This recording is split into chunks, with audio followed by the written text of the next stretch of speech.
வெளிநாட்டுக்கு போகணும்னு ஆசை. ஆனால் அவனுக்கு எந்த மொழியும் தெரியாது. இருந்தாலும் சமாளிச்சுக்கலாம்னு முடிவு பண்ணிட்டு கிளம்பிட்டான். ஏதோ ஒரு தேசத்துக்கு போய் சேர்ந்தான். அங்கே அவனுக்கு யாரையும் தெரியாது. அவங்க என்ன மொழியில் பேசிக்கிறாங்க அப்படிங்கிறது கூட புரியல. என்ன பண்ணுறதுன்னு யோசனை பண்ணிட்டு ஒரு இடத்துல நின்றுக்கிட்டு இருக்கிறான். எதிர ஒரு பெரிய கட்டடம், நிறைய பேர் உள்ளே போயிட்டு இருக்கிறாங்க. இவனும் அவங்க பின்னாடியே உள்ளே போனான். ஒரு பெரிய அறை, அலங்காரம்லாம் பண்ணி வச்சிருக்கிறாங்க. நிறைய பேர் சாப்பிட்றதுக்காக உட்காந்துருக்குறாங்க. இவனுக்கு நல்ல பசி, அதனால் இவனும் உட்காந்தான். சாப்பாடு போட்டாங்க, சாப்பிட்டான். அன்பான உபசரிப்பு.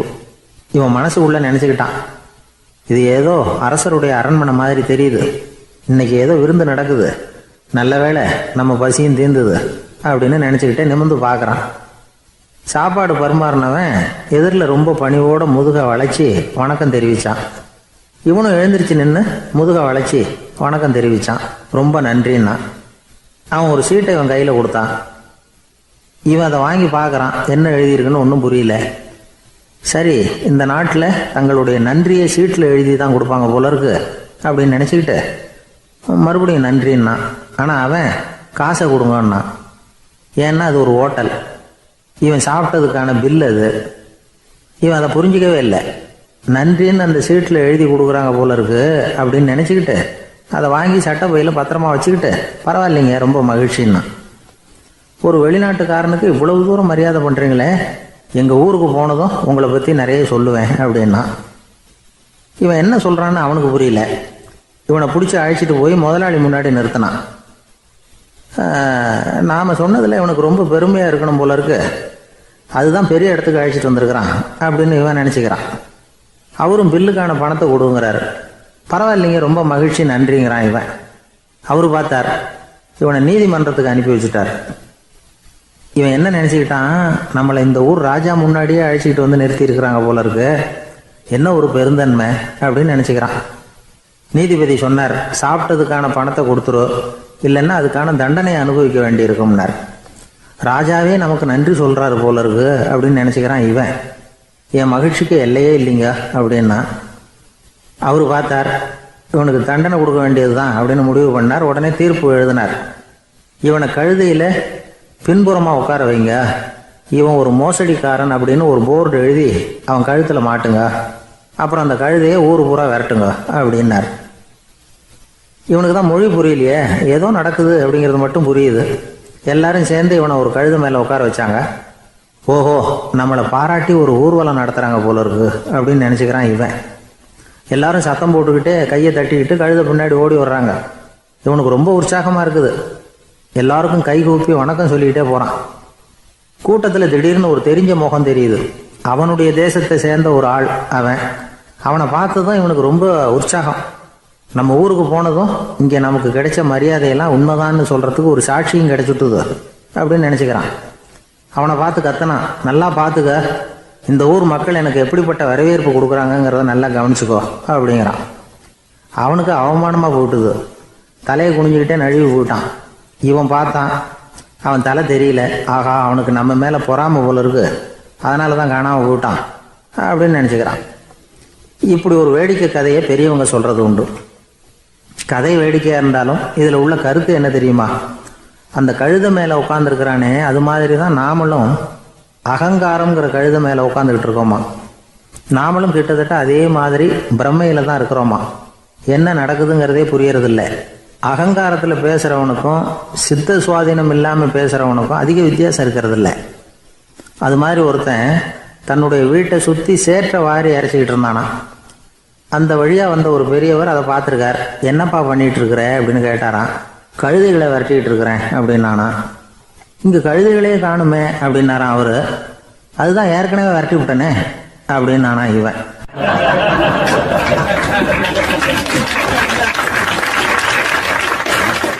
ஒரு ஊரில் 4 நண்பர்கள் இருந்தாங்க. 4 பேரும் சோம்பேறிகள். 4 பேருக்கும் எந்த வேலையும் செய்யறதுக்கு உடம்பு வளையறதில்லை. இருந்தாலும் சோம்பேறித்தனத்தில் ஒருத்தருக்கு ஒருத்தர் கொஞ்சம் வித்தியாசம் உண்டு. அதுக்கு தகுந்த மாதிரி அவங்களுக்கு பேர் அமைஞ்சு போச்சு. ஒருத்தன் கால் சோம்பேறி, இன்னொருத்தன் அரை சோம்பேறி, அடுத்தவன் முக்கால் சோம்பேறி, கடைசி ஆள் முழு சோம்பேறி. இவங்க 4 பேரும் நண்பர்கள். அப்புறம் எப்படி காரியம் நடக்கும்? 4 பேரும் ஒரு வீதியில் அப்படியே நடந்து போய்கிட்டு இருக்கிறாங்க. நல்ல பசி. எங்கேயாவது சோறு போடுவாங்களா அப்படின்னு பார்த்துக்கிட்டே வந்தாங்க. அவங்க வந்த வழியில் ஒரு ரூபா காசு கிடந்தது தரையில். அவங்க கண்ணில் அது பட்டுது. ஆனாலும் அதை குனிஞ்சு எடுக்கணுமே, அதுக்கு சோம்பேறித்தனம். முழு சோம்பேறி பார்த்தான். பக்கத்தில் வந்துக்கிட்டு இருந்த முக்கால் சோம்பேறிக்கிட்ட சொன்னானா, டேய் அதை கொஞ்சம் குனிஞ்சு எடுறா அப்படின்னானா. அவன் என்ன பண்ணான் தெரியுமா? அதுக்கு அடுத்தபடியாக வந்த அரை சோம்பேறிக்கிட்ட சொன்னானா, டேய் நீ அதை கொஞ்சம் குனிஞ்சு எடுறா அப்படின்னானா. அவன் இவனை விட மோசம். அடுத்தவங்ககிட்ட சொல்லியிருக்கிறான். அவனும் குனியறதுக்கு தயாராக இல்லை. ஆக கூடி கடைசியில் யாருமே காசை எடுக்கலை. என்னத்துக்கு அனாவசியமாக உடம்ப வளைச்சிக்கணும் அப்படின்னு எல்லாரும் பேசாமல் வந்துட்டாங்க. அவங்க பாட்டுக்கு நடந்து வந்துக்கிட்டே இருக்கிறாங்க. எதிரில் ஒருத்தன் வாழைப்பழத்தை வண்டியில் வச்சு தள்ளிகிட்டே வந்தான். ரூபாய்க்கு 4 பழம்னு கூவி விற்றுக்கிட்டே வர்றான். இப்போ அந்த முழு சோம்பேறி சொன்னானா, டேய் வழியில் கிடந்ததை ரூபா, அதையாவது எடுத்துக்கிட்டு வந்திருந்தா இப்போ இந்த பழத்தை வாங்கி ஆளுக்கு ஒன்று சாப்பிடலாமே அப்படின்னானா. ஆமாம் சாப்பிட்ருக்கலாமே அப்படின்னாங்களாம் மற்றவங்களும். ஆனாலும் திரும்பி போய் அதை எடுக்கணும்னு யாருக்கும் தோணலை. பேசாமல் சோர்ந்து போய் நடந்து வந்தாங்களாம். இருட்டி போச்சு. வழியில் ஒரு கோவில். சரி இங்கேயே படுத்து தூங்குவோம் அப்படின்னா ஒருத்தன். அதுதான் சரின்னாங்க மற்றவங்களும். அப்படியே மண்டபத்தில் படுத்துட்டாங்க. கோவில் அர்ச்சகர் வேலையெல்லாம் முடிச்சு விட்டு வெளியில் வந்திருக்காரு. இவங்கள பார்த்தாராம். ஏன் இப்படி சோர்ந்து போய் கிடக்குறீங்க அப்படின்னு விசாரிச்சிருக்காரு. 2 நாளாச்சுங்க நாங்கள் சாப்பிட்டு அப்படின்னாங்களாம். அவர் உடனே ஐயோ பாவம் அப்படின்னு சொல்லி பானை, விறகு, அரிசி, தண்ணி எல்லாம் கொடுத்து நீங்களே சமையல் பண்ணி சாப்பிட்டுக்குங்க அப்படின்னு சொல்லிவிட்டு போயிட்டார். இந்த 4 பேருக்கும் சமையல் பண்ணி சாப்பிட்ணும்னு ஆசையாக தான் இருந்தது. ஆனால் அடுப்பு பற்ற வைக்கணுமே, அதுக்கு தீப்பெட்டி வேணுமே. தீப்பெட்டி இல்லை. இப்போ முழு சோம்பேறி ஆரம்பித்தான். அடுத்தவனை பார்த்து, டேய் கடைக்கு போய் ஒரு தீப்பெட்டி வாங்கிட்டு வாயேன் அப்படின்னு நானான். அவன் வழக்கம் போல் அடுத்தவங்ககிட்ட சொல்லியிருக்கான். அவன் அதுக்கு அடுத்தவங்ககிட்ட சொல்லியிருக்கிறான். கடைசியாக கால் சோம்பேறிக்கிட்ட வந்து சேர்ந்தது. அவனும் அது நம்மால் முடியாது அப்படின்னு பேசாமல் இருந்துட்டான். இப்போ தீப்பெட்டி வேணுமே, அதுக்கு என்ன பண்ணுறது? அவங்களுக்குள்ளே பேசி ஒரு முடிவுக்கு வந்தாங்களாம். அதாவது யார் முதல்ல வாயை திறந்து பேசுகிறாங்களோ அவங்க தான் தீப்பெட்டி வாங்கிறதுக்கு போகணும் அப்படின்னு. அவ்வளவுதான். உடனே 4 பேரும் வாயை கெட்டியாக மூடிக்கிட்டு படுத்துக்கிட்டாங்க. அவங்க சமையல் பண்ணி சாப்பிட்டாங்களா என்ன அப்படிங்கிறது அர்ச்சகருக்கு தெரியல. சரி பார்த்துட்டு வரலாமேன்னு வந்தார். வந்து பார்க்குறாரு, இவங்க 4 பேரும் அசையாமல் படுத்து கிடக்குறாங்க.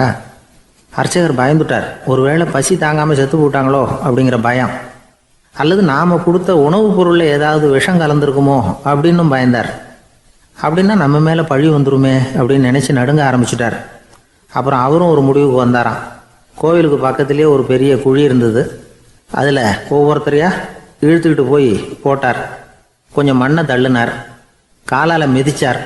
அவர் மிதித்த மிதி ஒருத்தன் அடி வயத்தில் போட்டுவிட்டுது. அவன் உடனே வலி தாங்காமல் ஐயோ அம்மான்னு அலறினான். உடனே நடந்தது என்ன தெரியுமா? மற்ற 3 பேரும் துள்ளி எழுந்திரிச்சாங்களாம். அவனை பார்த்து நீ தாண்டா தீப்பெட்டி வாங்க போகணும், நீ தாண்டா வாங்க போகணும், நீ தான் சத்தம் போட்ட அப்படின்னு சொல்லி ஆரம்பிச்சிட்டாங்களாம். அர்ச்சகர் பார்த்தார். இது பேய் மாதிரி தெரியுதுன்னு நினச்சிக்கிட்டு ஒரே ஓட்டமாக ஓடி போட்டாராம். கிராமப்புறங்களில் இப்படி ஒரு கதையை சொல்கிறது உண்டு.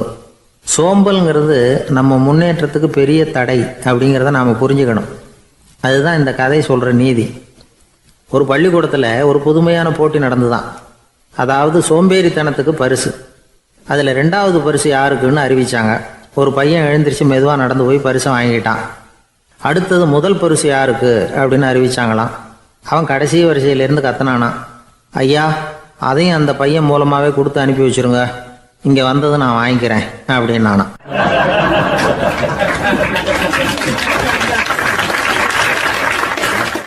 ஒரு ஊரில் ஒரு ராஜா இருந்தார். அவர் ஒரு நாள் காலையில் அரண்மனையில் மேல் மாடத்தில் வந்து நின்றுக்கிட்டு இருந்தார். அப்போ ஒரு ஆள் வீதியில் ரொம்ப வேகமாக ஓடிக்கிட்டு இருக்கான். அதை ராஜா கவனித்தார். அவன் மனசில் ஏதோ ஒரு தவிப்பு இருக்குங்கிறத புரிஞ்சுக்கிட்டார். உடனே அரண்மனை சேவகர்களை கூப்பிட்டார். அந்த ஆளை இங்கே அழைச்சிட்டு வாங்க அப்படின்னார். இவங்க ஓடி போய் அந்த ஆளை அழைச்சிட்டு வந்தாங்க. மன்னர் முன்னாடி நிறுத்தினாங்க. மன்னர் அவனை நிமிர்ந்து பார்த்தார். எதுக்காக இவ்வளோ வேகமாக ஓடிக்கிட்டு இருக்கிற அப்படின்னு கேட்டார். இதுக்கு அவன் சொன்னான், மன்னா நம்ம கோட்டையின் வடக்கு வாசல் இருக்கு இல்லையா, அது ஓரமாக ஒரு பெரிய பாறாங்கல் கிடக்கு. அதுக்கு அடியில் நான் ஒரே ஒரு வெள்ளி நாணயத்தை புதைச்சி வச்சுருக்கேன். அது இப்போ எனக்கு தேவைப்படுது. என்னுடைய மனைவிக்கு ஒரு பரிசு வாங்கி கொடுக்க வேண்டியிருக்கு. அதுக்காக தான் அவசரமாக ஓடிக்கிட்டு இருக்கிறேன் அப்படின்னா. மன்னர் யோசனை பண்ணார். அப்புறம் சொன்னார், அதுக்காகவா இப்படி ஓடுற? பரவாயில்ல, அதை பற்றி கவலைப்படாத. நான் உனக்கு 10 வெள்ளி காசுகள் தர்றேன், வாங்கிட்டு திரும்பி போ அப்படின்னார். இவன் தலையை சொரிஞ்சான். மன்னா, நீங்கள் கொடுக்கறத ரொம்பவும் மகிழ்ச்சியோடு வாங்கிக்கிறேன். இருந்தாலும் அதுக்கப்புறம் அந்த வடக்கு வாசலுக்கு போய் அங்கே இருக்கிற ஒரு நாணயத்தையும் எடுத்துக்கிட்டு போயிடுறேனே அப்படின்னு இதை பாருப்பா, அந்த ஒரு நாணயத்தை மறந்துடு, உனக்கு 100 வெள்ளி நாணயங்கள் தரேன் இருக்கார். மன்னா, ரொம்ப மகிழ்ச்சி. உங்கள் மாதிரி தாராள குணம் வேற யாருக்கும் வராது. நீங்கள் கொடுக்குற 100 நாணயங்களையும் வாங்கிக்கிறேன். இருந்தாலும் வடக்கு வாசலுக்கு போய் அதையும் எடுத்துக்கிட்டா 101 ஆயிடுமே அப்படின்னு இதை பாருப்பா, அந்த ஒரு நாணயத்தை மறந்துடு, அது எக்கேடாவது கெட்டு போகட்டும். நான் உனக்கு 100 பொற்காசுகள் தரேன், அதையாவது வாங்கிட்டு வந்த வழியிலேயே திரும்பி போடுன்னாராம். தங்க நாணயங்களே தரேன்னு சொல்கிறீங்க, தாராளமாக வாங்கிக்கிறேன். இருந்தாலும் வடக்கு வாசலுக்கு போய் அப்படின்னு மறுபடியும் ஆரம்பித்தான். அரசர் பொறுமை இழந்துட்டார். கடைசியாக ஒரு முடிவுக்கு வந்துட்டார். இதை பாருப்பா, உனக்கு என்னுடைய ராஜ்யத்திலேயே பாதியை கொடுத்துட்றேன், அப்படியாவது திருப்தியாக திரும்பி போ அப்படின்னாராம். மன்னா, உங்களுடைய பெருந்தன்மைக்கு ஈடு இணையே கிடையாது. தேசத்திலேயே பாதி பிரித்து கொடுக்குறேன்னு சொல்கிறீங்க, அதனால் உங்ககிட்ட ஒரு சின்ன வேண்டுகோள் அப்படின்னானா. சொல்லுன்னாராம் மன்னர் ஆர்வமா. இவன் மெதுவாக ஆரம்பித்தான். அப்படி இந்த ராஜ்யத்தை 2ஆக பிரிக்கிறப்போ அந்த வடக்கு வாசல் இருக்கிற பக்கத்தை என்கிட்டயே கொடுத்துருங்கோ அப்படின்னானா. மன்னர் அசந்து போயிட்டார். இந்த கதை எதுக்காகன்னு கேட்டால், மனம்ங்கிறது ஒரு குரங்குங்கிறத புரிஞ்சுக்கிறதுக்காகத்தான். உன்னை பிடிச்சிக்கிட்டா லேசில் விடாது. அப்படிப்பட்ட மனசை அறிவு தான் வழி நடத்தணும். அதில் தான் வாழ்க்கையின் வெற்றி அடங்கியிருக்குது. ஒரு சின்ன பையன் தெருவில் அழுதுகிட்டு இருந்தான். ஏன்பா அழுவுறேன்னு ஒரு பெரியவர் கேட்டார். 1 ரூபா காசை இங்கே தொலைச்சுட்டேன் அப்படின்னா. சரி, அதுக்காக அழாத, அதுக்கு பதிலாக 10 ரூபா தரேன், இந்தா வச்சுக்கோன்னு கொடுத்தாரு. அந்த 10 ரூபாயை வாங்கி சட்டப்பையில் போட்டுக்கிட்டு அதை விட அதிகமாக சத்தம் போட்டு அழ ஆரம்பிச்சுட்டான். மறுபடியும் ஏன்டா அழறேன்னு கேட்டார் பெரியவர். அந்த 1 ரூபாயும் கிடைச்சிட்டுதுன்னா இப்போ என்கிட்ட 11 ரூபா இருக்குமே, இப்போ 10 ரூபா தானே இருக்கு அப்படின்னு சொல்லிவிட்டு அழறான்.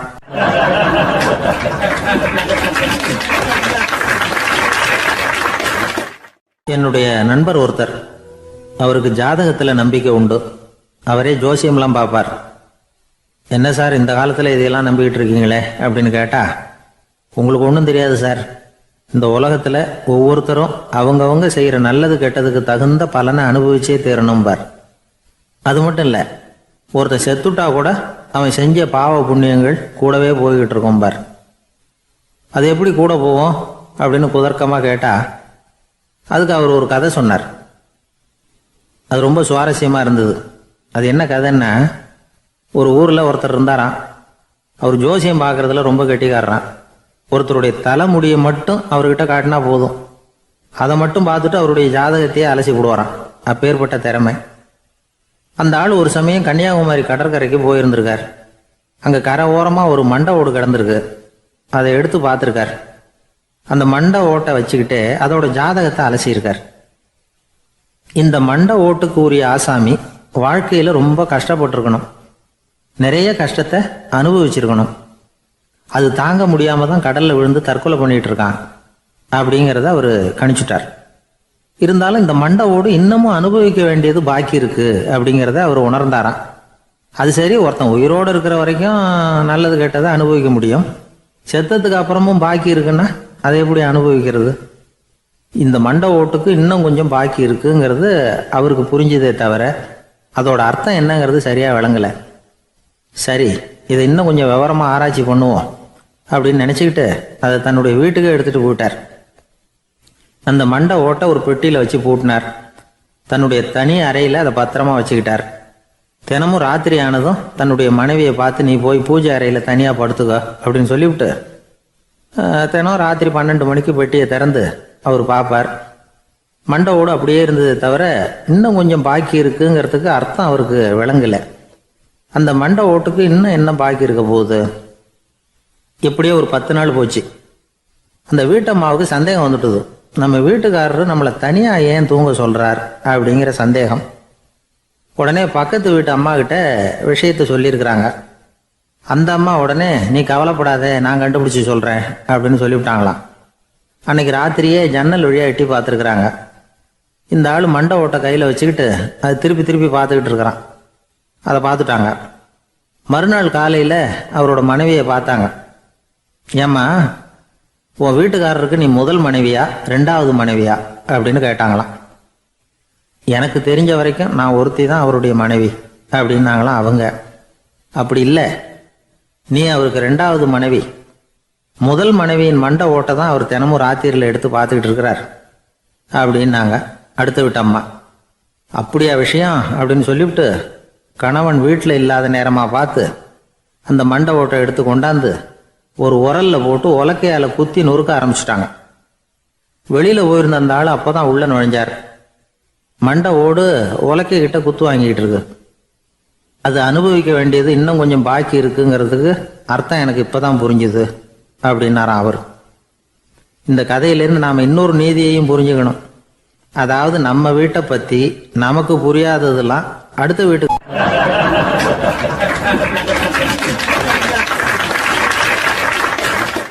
சங்கீத வித்வான்களில் பல வகை உண்டு.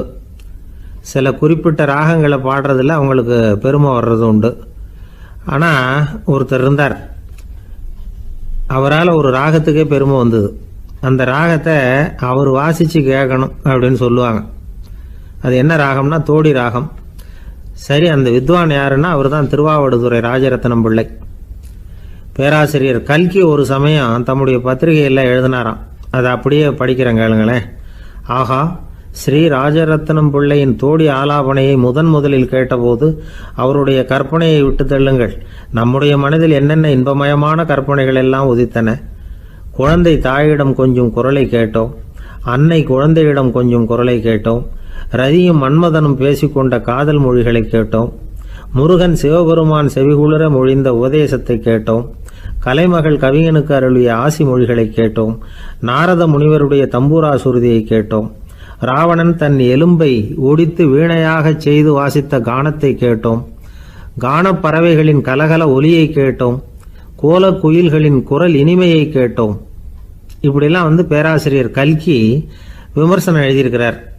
திருவாவடுதுறை ராஜரத்னம் பிள்ளை அவர்களுடைய வாசிப்பை கேட்டுட்டு டி.என். ராஜரத்னம் பிள்ளை இறந்து போனார். அப்போ கவிஞர் கண்ணதாசன் எழுதினார், செவியனில் ஓடி எங்கள் சிந்தையில் ஓடி இந்த புவியெல்லாம் ஓடி நின்பார் பொங்கிய தோடி வேறிங்கு எவரிடம் போகும் ஐய இனி அதை காப்பார் யாவர் அவிந்தனின் சடலத்தோடே அவிந்தது தோடிதானும் அப்படின்னு எழுதினாராம். அந்த அளவுக்கு அவருடைய தோடியை ரசித்தவர்கள் உண்டு. அதே மாதிரி தோடின்னா என்னன்னு தெரியாமலே அவரை ரசித்தவங்களும் அந்த காலத்தில் உண்டு. அதாவது ஒரு பெரிய சபையில் இவர் வாசிச்சுக்கிட்டு இருக்கிறார். பாதியில் ஒரு பெரிய மனுஷன் உள்ளே வந்தார். அவர் உடம்புல பட்டு வேஷ்டி, ஜருகை, அங்கவஸ்திரம், வாயில் வெத்தலை, வாசனை புகையில, காதில் வைரக்கடுக்கன், கழுத்தில் தங்க சங்கிலி, கை விரல் பூரா மோதிரம், கையில் ஒரு வெள்ளி வெத்தலை புட்டி, உதவிக்கு 2 பேர் பக்கத்தில். இவ்வளவு பந்தாவோட வரார் கச்சேரி கேட்கறதுக்கு. இப்படி வந்தவர் முதல் வரிசையில் உட்கார்ந்தார். வித்வான் வாசித்து முடித்ததும் இவர் அவரை பார்த்து, ஐயா, நீங்கள் தோடி வாசிக்கிறதுல ரொம்ப கெட்டிக்காரர்னு கேள்விப்பட்டிருக்கேன், அதை கேட்கறதுக்காக தான் மெனக்கிட்டு வந்திருக்கிறேன், அதை வாசிங்களேன் அப்படின்னாராம் இந்த பெரியவர். ராஜரத்னம் பிள்ளைக்கு ஒன்றும் புரியல. ஏன்னா இது வரைக்கும் அவர் வாசிச்சுக்கிட்டு இருந்ததே அந்த தோடி ராகத்தை தான். அதை வாசித்து முடித்ததும் அதை வாசிங்களேன்னு இவர் கேட்குறார். அப்படின்னா இவரோட ஞானம் எப்படிப்பட்டது? இவ்வளவும் கேட்டுட்டு இப்படி கேட்குறாரே அப்படின்னு அவர் யோசிச்சிருக்கிறார் ராஜரத்னம் பிள்ளை. உடனே என்ன பண்ணார் தெரியுமா? பக்கத்தில் ரொம்ப சாதுவாக சுருதி போட்டுக்கிட்டு இருந்த ஒரு முதுகில் ஓங்கி ஒரு குத்து விட்டாராம். அவருக்கு ஒன்றும் புரியல, எதுக்கு நம்மளை அடிக்கிறார் இவர், நம்மளை குத்துறாரு வித்வான்னு. அவர் அதிர்ச்சியால் இவர் நிமிர்ந்து பார்த்துருக்கார். அப்போ ராஜரத்னம் பிள்ளை சொன்னாராம், ஏய்யா ஐயா பெரிய மனுஷன், என்னுடைய பரம ரசிகர், தோடி ராகம் கேட்கணுங்கிறதுக்காக இவ்வளவு தூரம் வந்திருக்கிறார், வரிசையில் உட்காந்துருக்கார். நீ இந்த சமயம் பார்த்து தோடி ராகம் வாசிக்கிற நாதஸ்வரத்தை வீட்டில் வச்சுட்டு வந்துட்டியே, இப்போ ஐயாவுக்காக அந்த ராகத்தை நான் எப்படி வாசிக்கிறது அப்படின்னு சொல்லிவிட்டு மறுபடியும் முதுகில் ஒரு அடி கொடுத்தாராம். அடி வாங்கினவருக்கே சிரிப்பு அடக்க முடியலையா.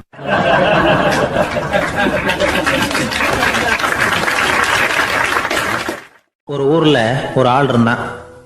நிறைய பணம் சேர்த்தான். அவனுக்கு சம்பாதிக்க தெரியுமே தவிர செலவு பண்ண தெரியாது. மகா கஞ்சன்.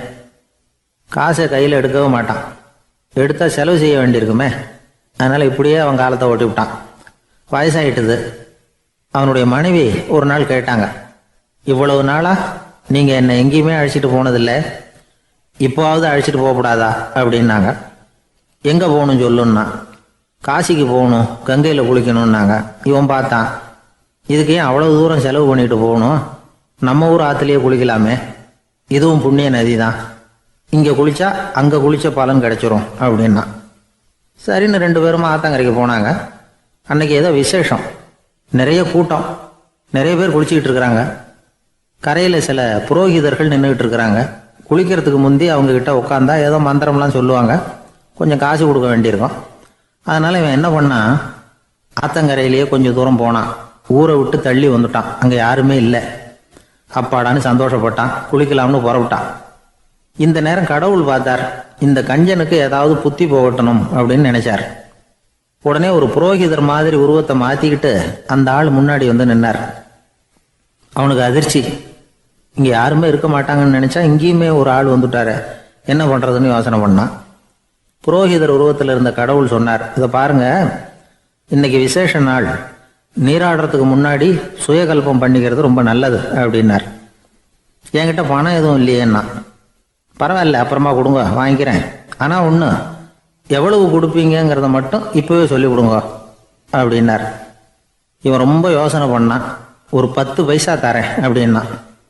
சரின்னு ஒத்துக்கிட்டு எல்லா கிரியைகளையும் அவர் செஞ்சார். அதுக்கப்புறம் கணவனும் மனைவியும் ஆற்றுல குளிச்சாங்க. அவர் போயிட்டார். கொஞ்ச நாள் கழித்து அவன் வீட்டுக்கு வந்தார் கடனை வசூல் பண்ணுறதுக்கு. வாசலில் நின்றுக்கிட்டு இருந்த அவன் மனைவி இவரை பார்த்ததும் தயங்க ஆரம்பித்தாங்க. அந்த அம்மா கிட்ட விஷயத்த சொன்னார். அந்த அம்மா ஓடி போய் உள்ளே இருக்கிற தன்னுடைய கணவர்கிட்ட சொன்னாங்க.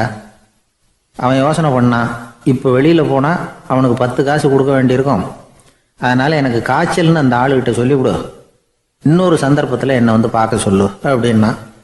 அந்த அம்மா போய் சொன்னாங்க. அப்படிங்களா, அப்படின்னா அவரை நான் உடனே போய் பார்க்கணுமே அப்படின்னு உள்ள நுழைய ஆரம்பித்தார். அவங்க மறுபடியும் இருங்க தான் வரேன்னு சொல்லிவிட்டு உள்ள ஓடி விஷயத்த சொன்னாங்க. இது எதுடா வம்பா போச்சு அப்படின்னு பார்த்தான். மனைவியை கிட்டத்தில் கூப்பிட்டான். இதோ பாரு, ஜன்னி கண்டு நான் இறந்து போயிட்டதா சொல்லிவிடு அப்படின்னா சொன்னாங்க. புரோகிதர் பார்த்தார்.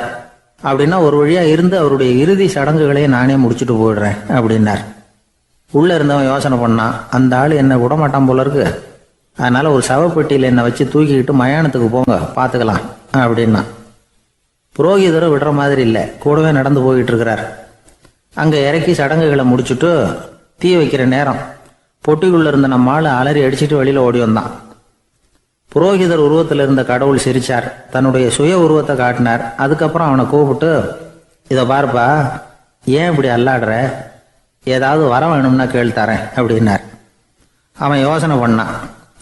பகவானே, ஒரே ஒரு வரம் தான் உங்ககிட்ட கேட்கணும்னா. என்ன வேணும் கேளுன்னார். அந்த 10 பைசா தட்சணையை தள்ளுபடி பண்ணால் போதும் அப்படின்னா. கடவுளும் சரின்னு சொல்லிட்டு போயிட்டார். இப்படி ஒரு கதையை சுவாமி சிவானந்தர் சொல்லியிருக்கிறார். செல்வந்தர்கள் பல பேர் இப்படித்தான் இருக்கிறாங்க. தாங்களும் அனுபவிக்க மாட்டாங்க, அடுத்தவங்களுக்கும் கொடுக்க மாட்டாங்க. இது மாதிரியான கஞ்சர்களுக்கு இந்த உலகம் இல்லை, அந்த உலகம் இல்லைங்கிறார் அவர். இந்த கதையில் கடவுள் கடன் வசூலுக்கு வந்தது மாதிரி நம்ம ஊர் ஆள் ஒருத்தன் இன்னொருத்தர்கிட்ட 10 பைசா கடன் கொடுத்துட்டான். திருப்பி வாங்கறதுக்கு நடையா நடக்கிறான். கடைசியாக கேட்டான், நீ எப்போ தான் கடனை திருப்பி தரப்போற, அதை முடிவாக சொல்லுன்னா. வர்ற வியாழக்கிழமை கண்டிப்பாக கொடுத்துருவேன் அப்படின்னானா அவன். அன்னைக்கு நான் ஊரில் இருக்க மாட்டேனே அப்படின்னானா இவன். அதனால் என்ன, நானும் தான் அன்னைக்கு ஊரில் இருக்க மாட்டேன் அப்படின்னானா.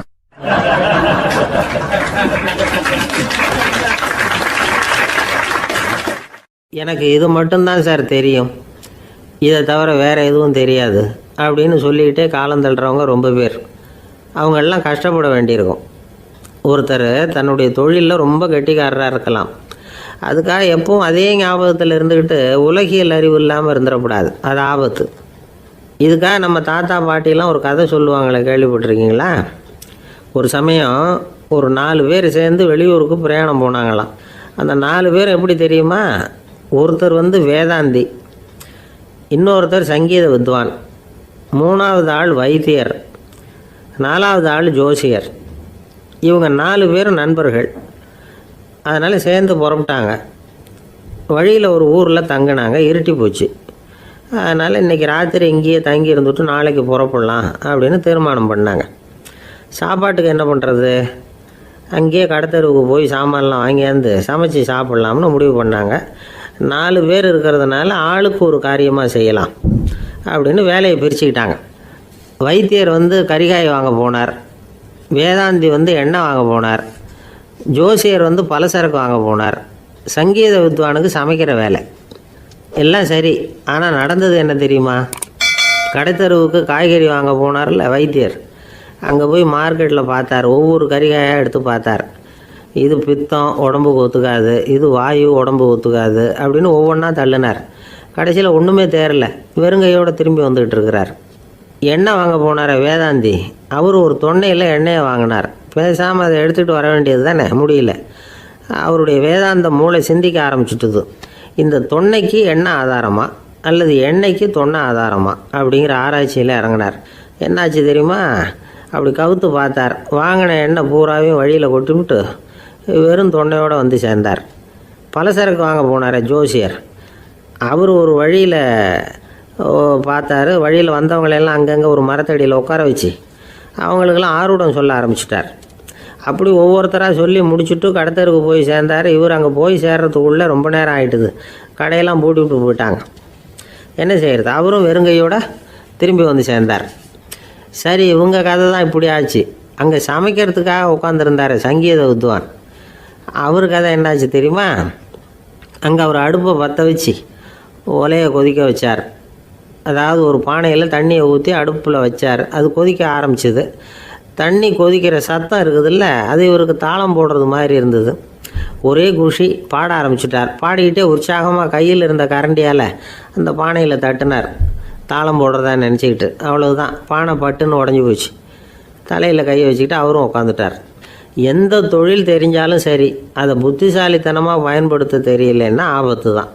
அதுக்காக தான் இந்த கதை. ஒரு பஸ்ஸு டிரைவர் ரொம்ப கெட்டிக்காரர்.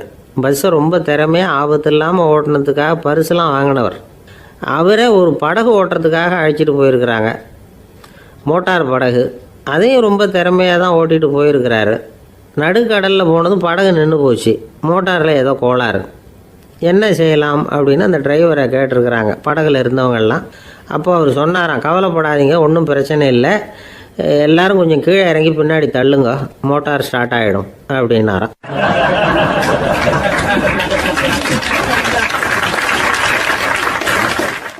ஒரு ஊரில் ஒரு இளைஞன் இருந்தான். ஒரு நாள் அவன் ஒரு குருவை தேடிட்டு புறப்பட்டான். ஊரை விட்டு வெளியில் போனான். போகிற வழியில் ஒரு காடு. அந்த காட்டில் ஒரு மரத்தடியில் ஒரு பெரியவர் உட்காந்துருக்கிறார். அமைதியாக மௌனமாக அவர் அமர்ந்திருக்கிறார். இந்த பெரியவரை விசாரிக்கலாம், குருவை தேடி கண்டுபிடிக்கிறதுக்கு இவர் ஏதாவது ஒரு வழி சொல்லி கொடுப்பார் அப்படின்னு நினச்சிக்கிட்டு அவர் நெருங்கினான். ஐயா, எனக்கு ஒரு குரு தேவை, எங்கே கிடைப்பார், அவரை எப்படி அடையாளம் கண்டுபிடிக்கிறது, அதை பற்றி ஏதாவது விவரம் சொன்னீங்கன்னா நான் கண்டுபிடிச்சிக்குவேன் அப்படின்ட்டுருக்கான். பெரியவர் நிமிர்ந்து பார்த்தார். தம்பி, அது ரொம்ப சுலபம். அவர் வயசானவராக இருப்பார், என்னை விட சுமார் 30 வயசு அதிகமாக இருக்கும். அவர் ஒரு மரத்தடியில் தான் உட்காந்துருப்பார் அப்படின்ட்டுருக்கான். சரிங்க பெரியவரே, அது என்ன மாதிரியான மரம், எப்படி இருக்கும் அப்படின்னு கேட்டிருக்கான். பெரியவர் அந்த விவரங்களையும் சொல்லியிருக்கிறாரு. அது மட்டும் இல்லை, சந்திக்கிற நாள், நேரம், வினாடி முதற்கொண்டு எல்லா விவரங்களையும் துல்லியமாக சொன்னாராம். இவ்வளவு விவரங்களை இவரால் எப்படி சொல்ல முடியுது அப்படின்னு இவனுக்கு ஆச்சரியம். இருந்தாலும் அந்த பெரியவர் கடைசியாக ஒரு விவரம் சொன்னார். அது என்ன தெரியுமா? எப்படியும் நீ அவரை சந்திக்கிறதுக்கு ஒரு 30 வருஷம் ஆகும் அப்படின்னு சொல்லிவிட்டாராம். ரொம்ப நன்றிங்க பெரியவரே அப்படின்னு சொல்லிவிட்டு அந்த இளைஞன் புறப்பட்டுருக்கான். இப்போ அவனுக்கு குரு பற்றின விவரம் எல்லாம் கிடைச்சிட்டுது, சந்திக்கிற நேரமும் தெரிஞ்சுட்டுது. ஆனால் 30 வருஷம் அவரை தேடி அலைய வேண்டியிருக்குமே. அவன் தேட ஆரம்பித்தான். காடு மலை எல்லாம் சுற்றி அலைஞ்சான். பல வருஷங்கள் தேடினான், அழுத்து போயிட்டான். கடைசியில் அவனுக்கும் வயசாகிட்டுது. கடைசியில் தன்னுடைய சொந்த ஊருக்கே திரும்பி போய்கிட்டு இருந்தான். அங்கே ஒரு மரத்தடியில் அவன் தேடிக்கிட்டு இருந்த குருநாதர் கிடைச்சார். யார் அவருன்னா, 30 வருஷத்துக்கு முன்னாடி வழி சொல்லி கொடுத்தாருல அதே பெரியவர். அவருக்கு இப்போ 30 வயசு அதிகமாக இருந்தது. அதே மரம். அன்னைக்கு பெரியவர் சொன்ன அடையாளம் இப்போ பொருத்தமாக இருந்தது. இப்போ அந்த பெரியவர் சொன்னார், சரியாக வந்து சேர்ந்துட்டேன், வா, உனக்காக தான் நான் இவ்வளவு காலமும் காத்துக்கிட்டு இருந்தேன் அப்படின்னாராம். என்ன சொல்கிறீங்கன்றிருக்கான். 30 வருஷத்துக்கு முன்னாடி என்கிட்ட வந்தியே, அப்போவே என் காலம் முடிஞ்சு போயிருந்தது. அப்போவே என்ன உனக்கு அடையாளம் தெரியல, அதனால் இவ்வளவு காலம் உனக்காக காத்துட்ருக்கும்படி ஆயிட்டுது அப்படின்னாராம். ஐயா அப்போவே நீங்கள் சொல்லியிருக்கலாமே, இதுதான் 30 வருஷம் கழித்து நீ சந்திக்க போகிற இடம், நான் தான் உன்னுடைய குரு அப்படின்னு சொல்லியிருக்கலாமே அப்படின்ட்டுருக்கான். அந்த பெரியவர் சிரிச்சுக்கிட்டே அதுக்கு பதில் சொன்னாராம், நான் எவ்வளவோ விவரமாக தான் சொன்னேன், நீ சரியாக புரிஞ்சிக்கல. காரணம், அப்போ நீ போதுமான அளவுக்கு பக்குவம் பெற்றிருக்கவில்லை. அதனால் புரியும் சக்தி இல்லாமல் போயிட்டுதப்போ 30 ஆண்டு காலம் நீ அலைஞ்சு தெரிஞ்சிருக்கிற. அது காரணமாக இப்போ உனக்கு அந்த பக்குவம் வந்துட்டுது. அதனால தான் அடையாளம் காண முடிஞ்சது, நானே உன்னுடைய குரு அப்படின்னாராம். இதுலேருந்து என்ன தெரியுதுன்னா, ஆன்மீகத்தில் மாணவனாக சேர்றதுக்கு கூட ஒரு பக்குவத்தன்மை தேவைப்படுது. ஒரு பெரிய ஞானி, அவர்கிட்ட சீடனாக இருக்க ஒருத்தன் வந்தான், எதிரில் நின்னான். ஞானி அவனை வெகு நேரம் உற்று பார்த்தார். அப்புறம் சொன்னார், சீடனாக இருக்கிறது ரொம்ப சிரமம்னார். நான் தயாராக இருக்கிறேன்னா. அது இன்னமும் சிரமமாச்சே, இங்கே குருவாக இருக்கிறது மட்டுமே சுலபம் அப்படின்னாராம். அப்படின்னா நான் குருவாகவே ஆயிடுறேன் அப்படின்னானா. இது போலவே இந்த காலத்தில் கதை ஒன்று உண்டு. ஒரு பள்ளிக்கூடத்தில் வகுப்பு ஆசிரியர் மாணவனை திட்டிக்கிட்டு இருந்தார். டேய், நீ 100க்கு 10 மார்க்கு தான் வாங்கிக்கிட்டு இருக்க. இவ்வளவு மோசமாக நீ படித்தா கடைசியில் மாடு மேய்க்கிறது கூட லாய்க்கு இல்லாதவனா ஆகிடுவேன். அதுக்கப்புறம் என்ன செய்ய போகிறேன் அப்படின்னாராம். பையன் தலையை சொரிஞ்சிக்கிட்டே சொன்னானா, சார் அப்படின்னா ஒன்று செய்கிறேன் அப்படின்னானா. இவர் கேட்டிருக்கார், என்ன செய்ய போகிறேன்னு. வேற என்ன சார், உங்களை மாதிரி ஒரு ஆசிரியர் ஆகிடுறேன் அப்படின்னு நானும்.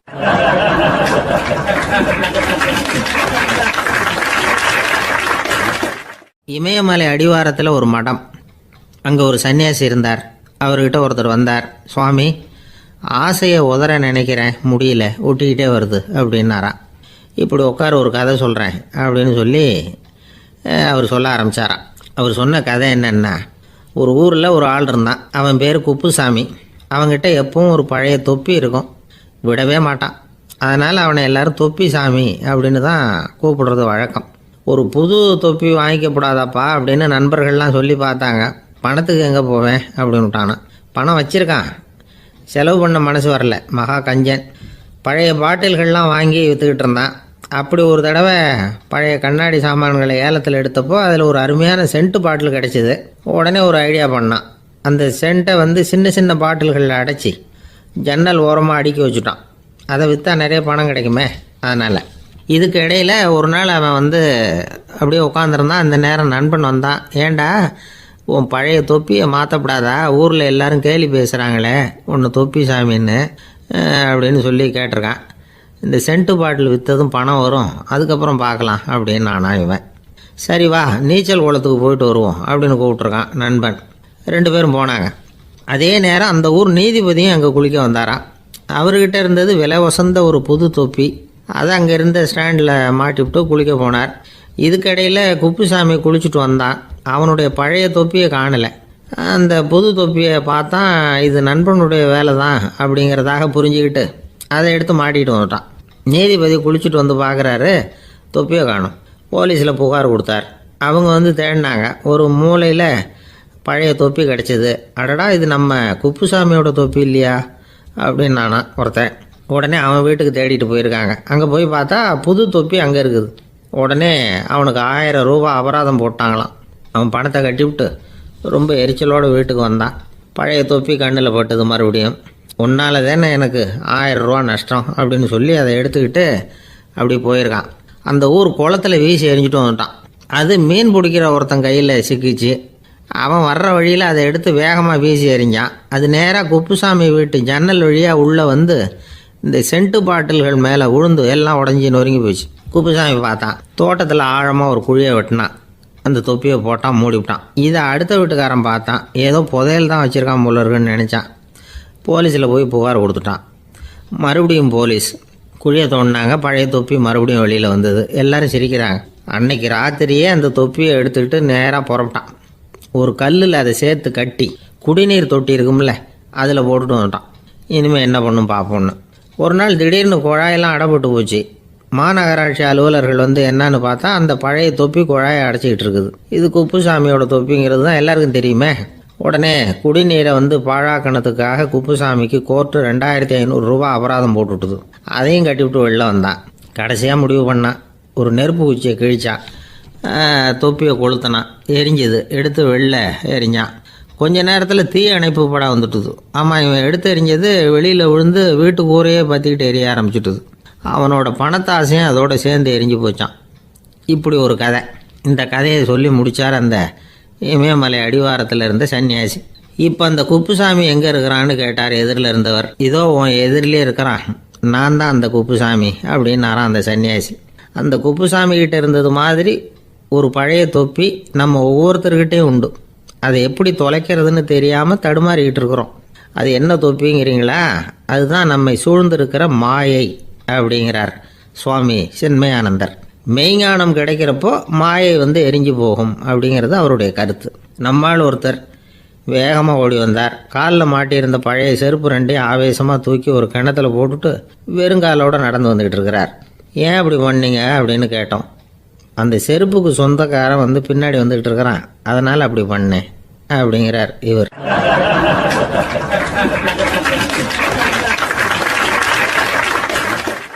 காசியில் இருக்கிற கடவுள் காசி விஸ்வநாதர், அங்கே இருக்கிற தேவி காசி விசாலாட்சி. இவங்க ரெண்டு பேரும் ஒரு நாள் பேசிக்கிட்டு இருந்தப்போ கடவுள் சொன்னார், இந்த மனிதர்களை நாம் ரொம்பவும் நம்பிக்கையோடு தான் படைச்சிருக்கிறோம், இருந்தாலும் அவங்களுக்கு தான் நம்பிக்கை இல்லை, எதுலேயும் ஒரு உண்மையான நம்பிக்கை இல்லாமல் வாழ்ந்துக்கிட்டு இருக்கிறாங்க அப்படின்னார். என்ன அப்படி சொல்கிறீங்க? அதை பாருங்கள், எவ்வளவு பேர் காசியை தேடிட்டு கங்கையில் குளிச்சுக்கிட்டு இருக்கிறாங்க.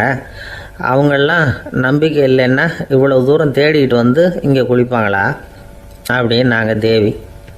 சரி, அதை சோதித்து பார்க்கலாம் அப்படின்னு ரெண்டு பேரும் முடிவு பண்ணிக்கிட்டாங்க. உடனே ஒரு திட்டம் போட்டாங்க.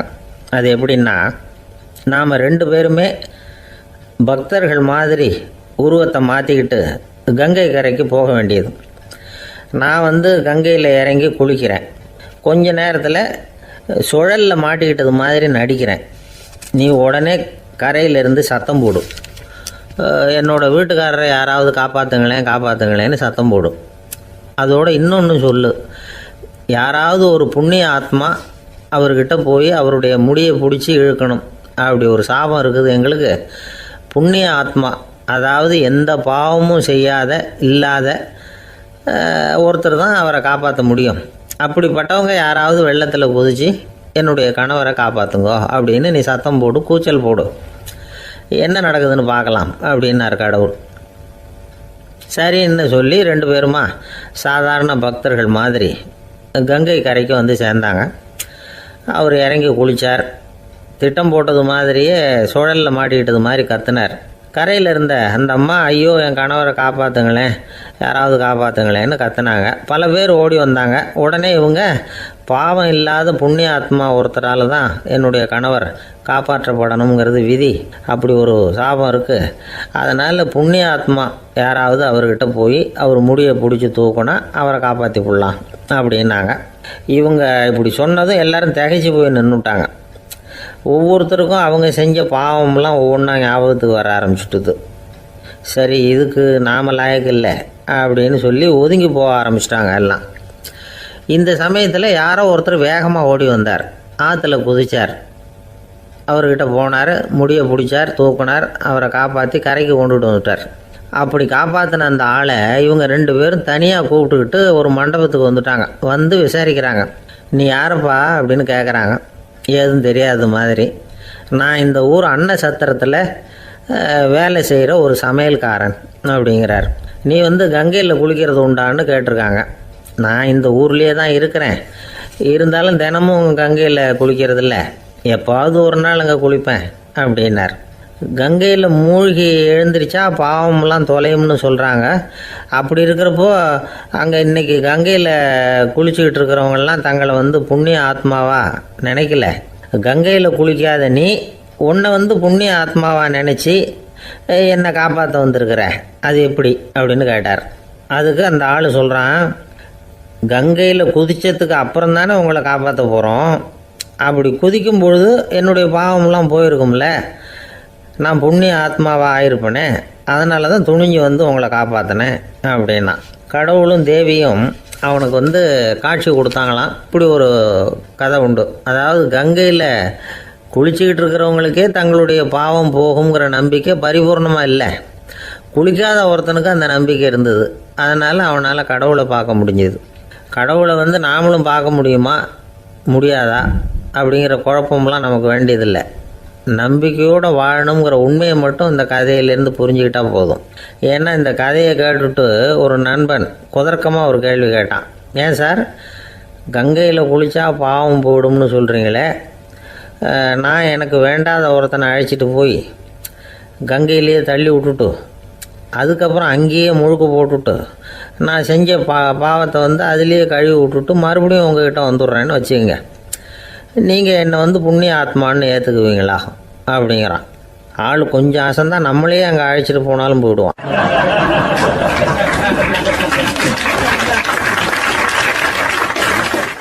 வாழ்க்கையில் சில சந்தர்ப்பங்களில் நாம் சில அவமானங்களை சந்திச்சே தீர வேண்டியிருக்கு. என்ன பண்ணுறது, காலம் அப்படி. அவமானப்படுறவங்க உடனே அடங்கி போய்டுறது தான் உலக வழக்கம். அவமானப்பட்டால் உடனே சீறி எழறவங்களும் உண்டு. ஆனால் அதையே ஒரு சவாலாக எடுத்துக்கிட்டு முன்னுக்கு வர்றவங்களும் சில பேர் இருக்கிறாங்க. அவங்க ரொம்ப அபூர்வம்.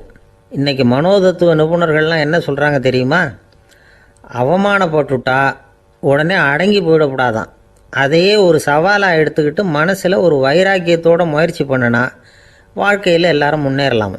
அவமானங்கிறத நாம் வைராக்கியமாக மாற்றிக்கணும். அதுதான் வெற்றிக்கு வழி. ராமர் இந்த பூமியில் பிறந்ததே ஒரு வைராக்கியத்தினால தான் சார் அப்படின்னார் ஒருத்தர். எப்படிங்க அது அப்படின்னு கேட்டேன். அவர் சொன்னார், தசரதருக்கு ராமர் குழந்தையாக பிறக்கணும், அப்போ தான் இங்கே இருக்கிற கஷ்டங்கள்லாம் நீங்கும் அப்படின்னு சர்வ லோகமும் எதிர்பார்த்துக்கிட்டு இருக்குது. ஆனால் அவர் எப்போ பிறப்பார் அப்படின்னு யாருக்கும் தெரியல. அந்த காரியம் சீக்கிரம் நடக்கணுமே, அதுக்கு என்ன பண்ணுறது? நாரதர் வந்தார் ஒரு நாள் தசரதரை தேடி. தசரதா, உனக்கு ஒரு செய்தி தெரியுமான்னு ஆரம்பித்தார். அவர் எப்பவும் இப்படித்தானே ஆரம்பிக்கிறது வழக்கம். என்ன விஷயம்னு கேட்டார் தசரதர். தசரதா, நீ அடிக்கடி உன்னோட தேரில் ஏறிக்கிட்டு தேவலோகத்துக்கு போகிற, அங்கே போகிற வர்ற எல்லாம் பண்ணிகிட்ருக்க, எல்லாம் சரி. தேவலோகத்துலேயும் உன்னை நல்லபடியாக தான் வரவேற்கிறாங்க. தேவேந்திரன் உன்னை பிரியமாக அழைச்சிட்டு போய் தன்னுடைய அரியாசனத்திலேயே தனக்கு பக்கத்திலேயே உட்கார வைக்கிறான். நீயும் சந்தோஷமாக உட்காந்து பேசிவிட்டு வந்துடுற.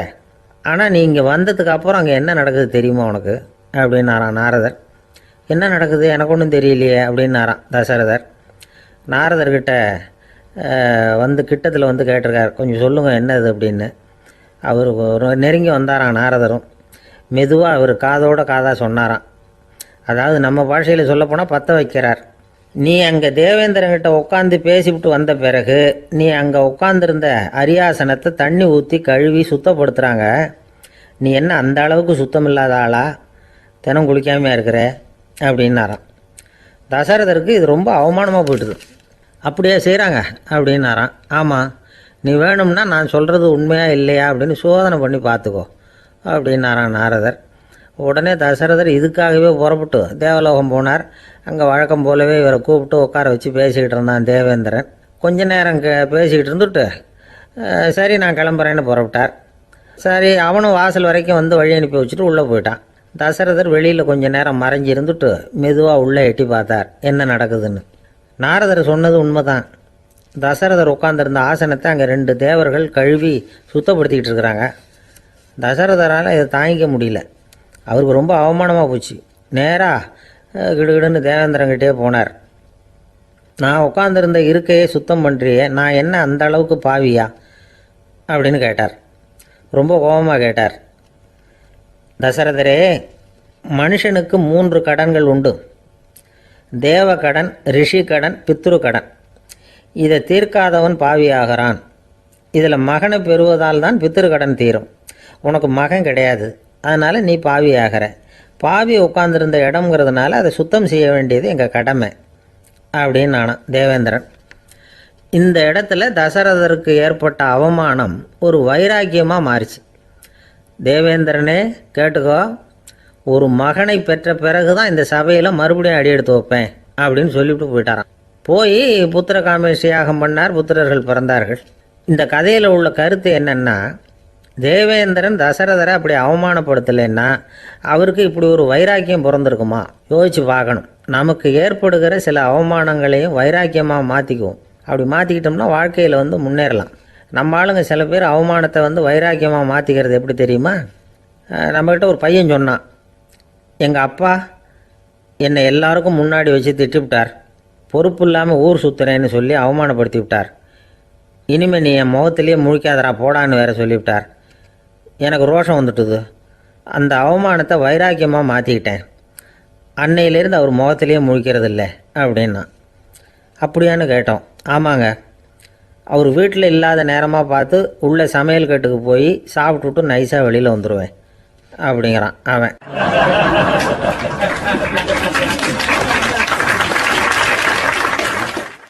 ஜவஹர்லால் நேரு பிரதமராக இருந்த சமயம் அவர் ஒரு தடவை சென்னைக்கு வந்திருக்கிறார். இங்கே சில முக்கிய நிகழ்ச்சிகளில் கலந்துக்கிறதுக்காக வந்திருந்தார். ஆளுநர் மாளிகையில் ஒரு நாள் ராத்திரி தங்கி மறுநாள் புதுடெல்லி புறப்படுறதாக ஏற்பாடு. நிகழ்ச்சியிலெல்லாம் முடிச்சுக்கிட்டு ஆளுநர் மாளிகையில் தங்கியிருக்கிறார். அன்றைக்கு இரவு படிக்கிறதுக்கு ஒரு முக்கியமான புத்தகம் அவருக்கு தேவைப்பட்டது. அந்த சமயத்தில் உலக அளவில் ஒரு முக்கியமான பொருளாதாரம் சம்பந்தமான ஒரு புத்தகம் வெளியாகி இருக்கிற விஷயம் அவருக்கு தெரியும். அந்த புத்தகம் மெட்ராஸுக்கு வந்திருக்குமா, அது இங்கே கிடைக்குமா அப்படின்னு விசாரிச்சிருக்கிறார் நேருஜி. அவர் இப்படி கேட்ட உடனே அங்கே இருந்தவங்கெல்லாம் ரொம்ப பரபரப்பாக செயல்பட ஆரம்பிச்சுட்டாங்க. முக்கியமான இடங்கள்ல எல்லாம் விசாரிச்சிருக்கிறாங்க அந்த புத்தகம் உங்ககிட்ட இருக்கான்னு. சென்னையில் உள்ள கன்னிமாரா நூல் நிலையத்துக்கு எப்படியும் அந்த புத்தகம் வந்திருக்கணும் அப்படின்னு ஒரு நம்பிக்கை. அங்கே விசாரித்தாங்க. அந்த புத்தகம் 2 நாளைக்கு முன்னாடி தான் அங்கே வந்திருக்குது அப்படிங்கிற விஷயம் தெரிஞ்சுது. உடனே எல்லாரும் அங்கே ஓடினாங்க. அவங்களுக்கு இன்னொரு சந்தேகம்.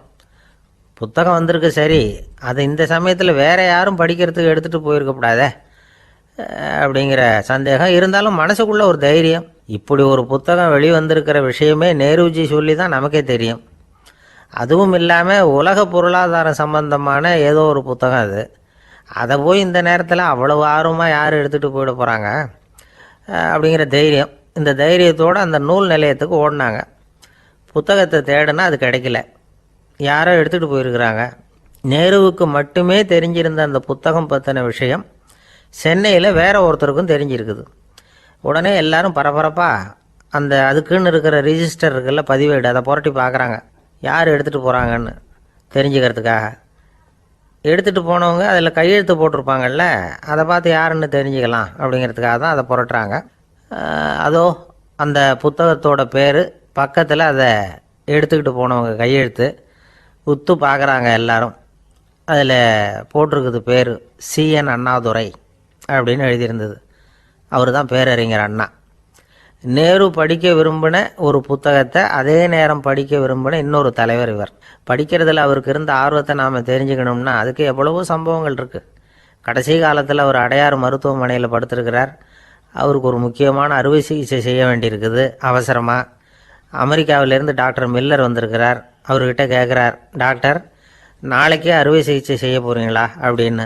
ஆமாங்கிறார் டாக்டர் மில்லர். நாளைக்கு மறுநாள் செஞ்சுக்கிறேனே அப்படின்னாரான் அண்ணா.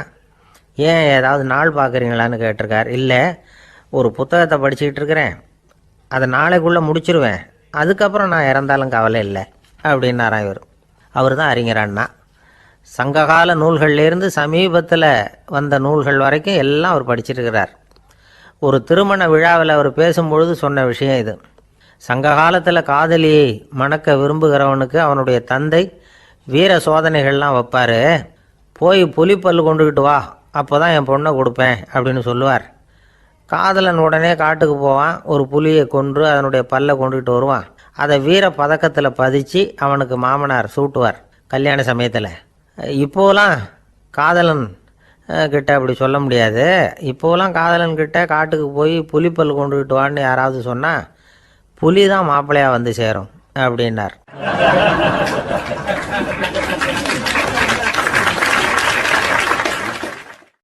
ஒரு கடைக்கு போனேன், 5 ரூபா பணத்தை எடுத்து கொடுத்தேன். ஒரு தினசரி பத்திரிகையை கேட்டேன். அவர் உடனே அங்கே அடுக்கி வச்சுருந்த பத்திரிகையில் ஒன்று எடுத்து என் கையில் கொடுத்தார். வாங்கிக்கிட்டேன். மீதி பணத்தை எடுத்தார். அதையும் என் கையில் கொடுக்கணும்ல, கொடுக்கல. எதிரில் இருந்த பலகையில் வச்சு எடுத்துக்க சொன்னார். எப்பவும் அவர் அப்படி தான் பண்ணுவார். நானும் எடுத்துக்கிட்டு வந்துடுவேன். இவர் ஏன் இப்படி பண்ணுறாருங்கிறது எனக்கு ரொம்ப நாளாக ஒரு சந்தேகம். ஒரு நாள் அவர்கிட்டயே இதை கேட்டுவிட்டேன். ஏங்க, நீங்கள் உங்கள் கடைக்கு வந்து பொருள்கள் வாங்குறவங்களுக்கு நீங்கள் பாக்கி சில்லறையை கொடுக்குறப்போ பலகையில் வச்சு விட்றீங்க, கையில் கொடுக்க மாட்டேங்கிறீங்களே ஏன் அப்படின்னு கேட்டேன்.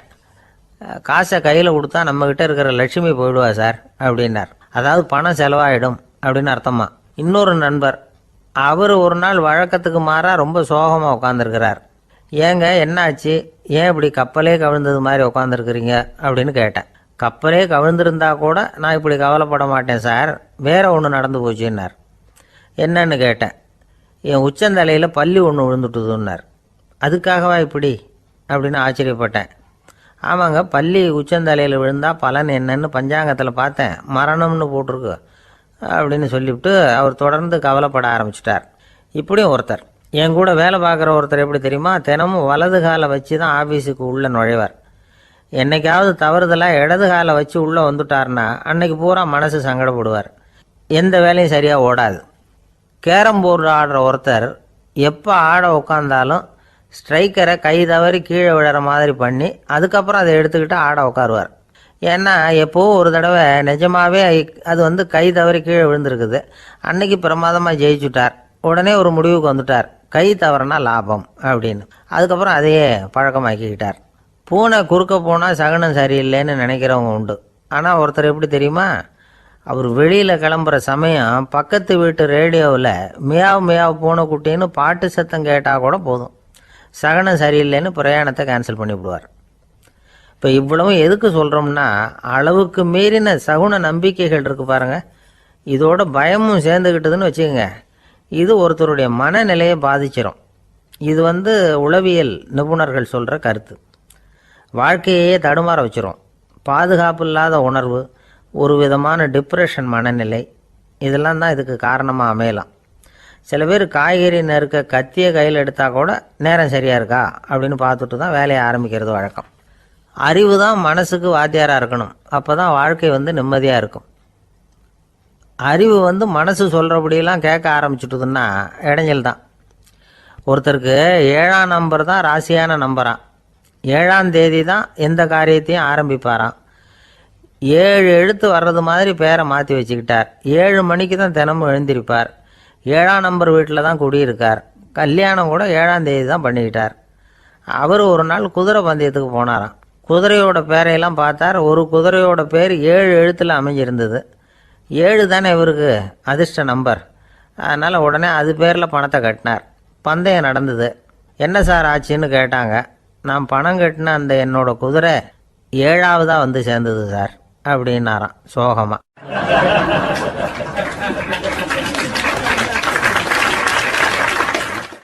ஒரு விவசாயி விதைக்கிறதுக்காக வயல்வெளி பக்கம் போகிறார். விதைகளை அள்ளி வீசினார். அப்போ என்ன ஆச்சுன்னா, சில விதைகள் பாதை ஓரத்தில் விழுந்தது, சில விதைகள் முள் செடிகள் மண்டி இருந்த புதருக்கு இடையில் விழுந்தது, சில விதைகள் நல்ல நிலத்தில் விழுந்தது. பாதை ஓரத்தில் விழுந்த விதை என்ன ஆச்சுன்னா, அதெல்லாம் பறவைகள் கண்ணில் போட்டுவிட்டுது. உடனே உட்காந்து கொத்தி தின்னுட்டு போட்டுது. அதிகமாக மண் இல்லாத பாறை பகுதியில் விழுந்த விதையெல்லாம் லேசாக வேர் விட்டு முளைக்க ஆரம்பிச்சிது. அதுக்கப்புறம் வேர் கீழேயும் ஆழமாக போக முடியல, மேலேயும் சூரிய வெப்பம் அதிகம் தாங்க முடியல, எல்லாம் காஞ்சி கருகி போட்டுது. புதர் பகுதியில் சில விதைகள் விழுந்தது இல்லையா, முள் செடிகள் காடாக மண்டி போயிருந்தது. அதனால் முளைச்சி வர்ற செடிக்கு நெருக்கடி அதிகமாக போட்டுது, சரியாக வளர முடியல, விளைச்சலும் சரியாக இல்லை. நல்ல நிலத்தில் விழுந்த விதைகள் மட்டும் நல்லா முளைச்சிது, நல்லா வளர்ந்தது, விளைச்சலும் பிரமாதமாக இருந்தது. இந்த கதையை சொல்லிவிட்டு கேட்க செவியுள்ளோர் கேட்கட்டும் அப்படிங்கிறார் இயேசு பெருமான். ஆமாம், இயேசு கடலில் நின்ற படகு ஒன்றில் உட்காந்துருக்கிறார். கடற்கரையில் ஏராளமான மக்கள் உட்காந்துருக்கிறாங்க. அந்த சமயத்தில் தான் இயேசு ஓமைகள் மூலமாக மக்களுக்கு பல உண்மைகளை சொல்லிகிட்டு இருக்கிறார். மக்கள் அந்த கதையை கேட்டுட்டு ஒன்றும் புரியாமல் முழிக்கிறாங்க. அதை கவனித்த இயேசு அந்த ஓமையை விளக்க ஆரம்பித்தார். இதில் அந்த விதைக்கிறவர் தான் இறைவன். அவருடைய வார்த்தைகளை விதைக்கிறார். அந்த வார்த்தைகளை கேட்கிற மக்கள் அந்த விழுந்த விதைகள் மாதிரி 4 வகையானவர்கள். சில பேர் பாதை ஓரத்தில் விழுந்த விதைகள் மாதிரி இறைவன் வார்த்தைகளை அவங்க கேட்குறாங்க. ஆனால் தீய எண்ணங்கள் செய்கைகள் மூலமாக விதைக்கப்பட்ட வார்த்தைகள் அழிஞ்சு போடுது. இறைவன் வார்த்தைகளை கேட்ட உடனே மகிழ்ந்து போய் உடனே சில பேர் அதை ஏற்றுக்கிறாங்க. இவங்கெல்லாம் அந்த பாறை பகுதியில் விழுந்த விதைகள் மாதிரி. அதனால் இவங்கெல்லாம் வேறு இல்லாதவங்க, கொஞ்ச காலத்துக்கு இறை வார்த்தைகளுக்கு கீழ்ப்படிந்து நடப்பாங்க.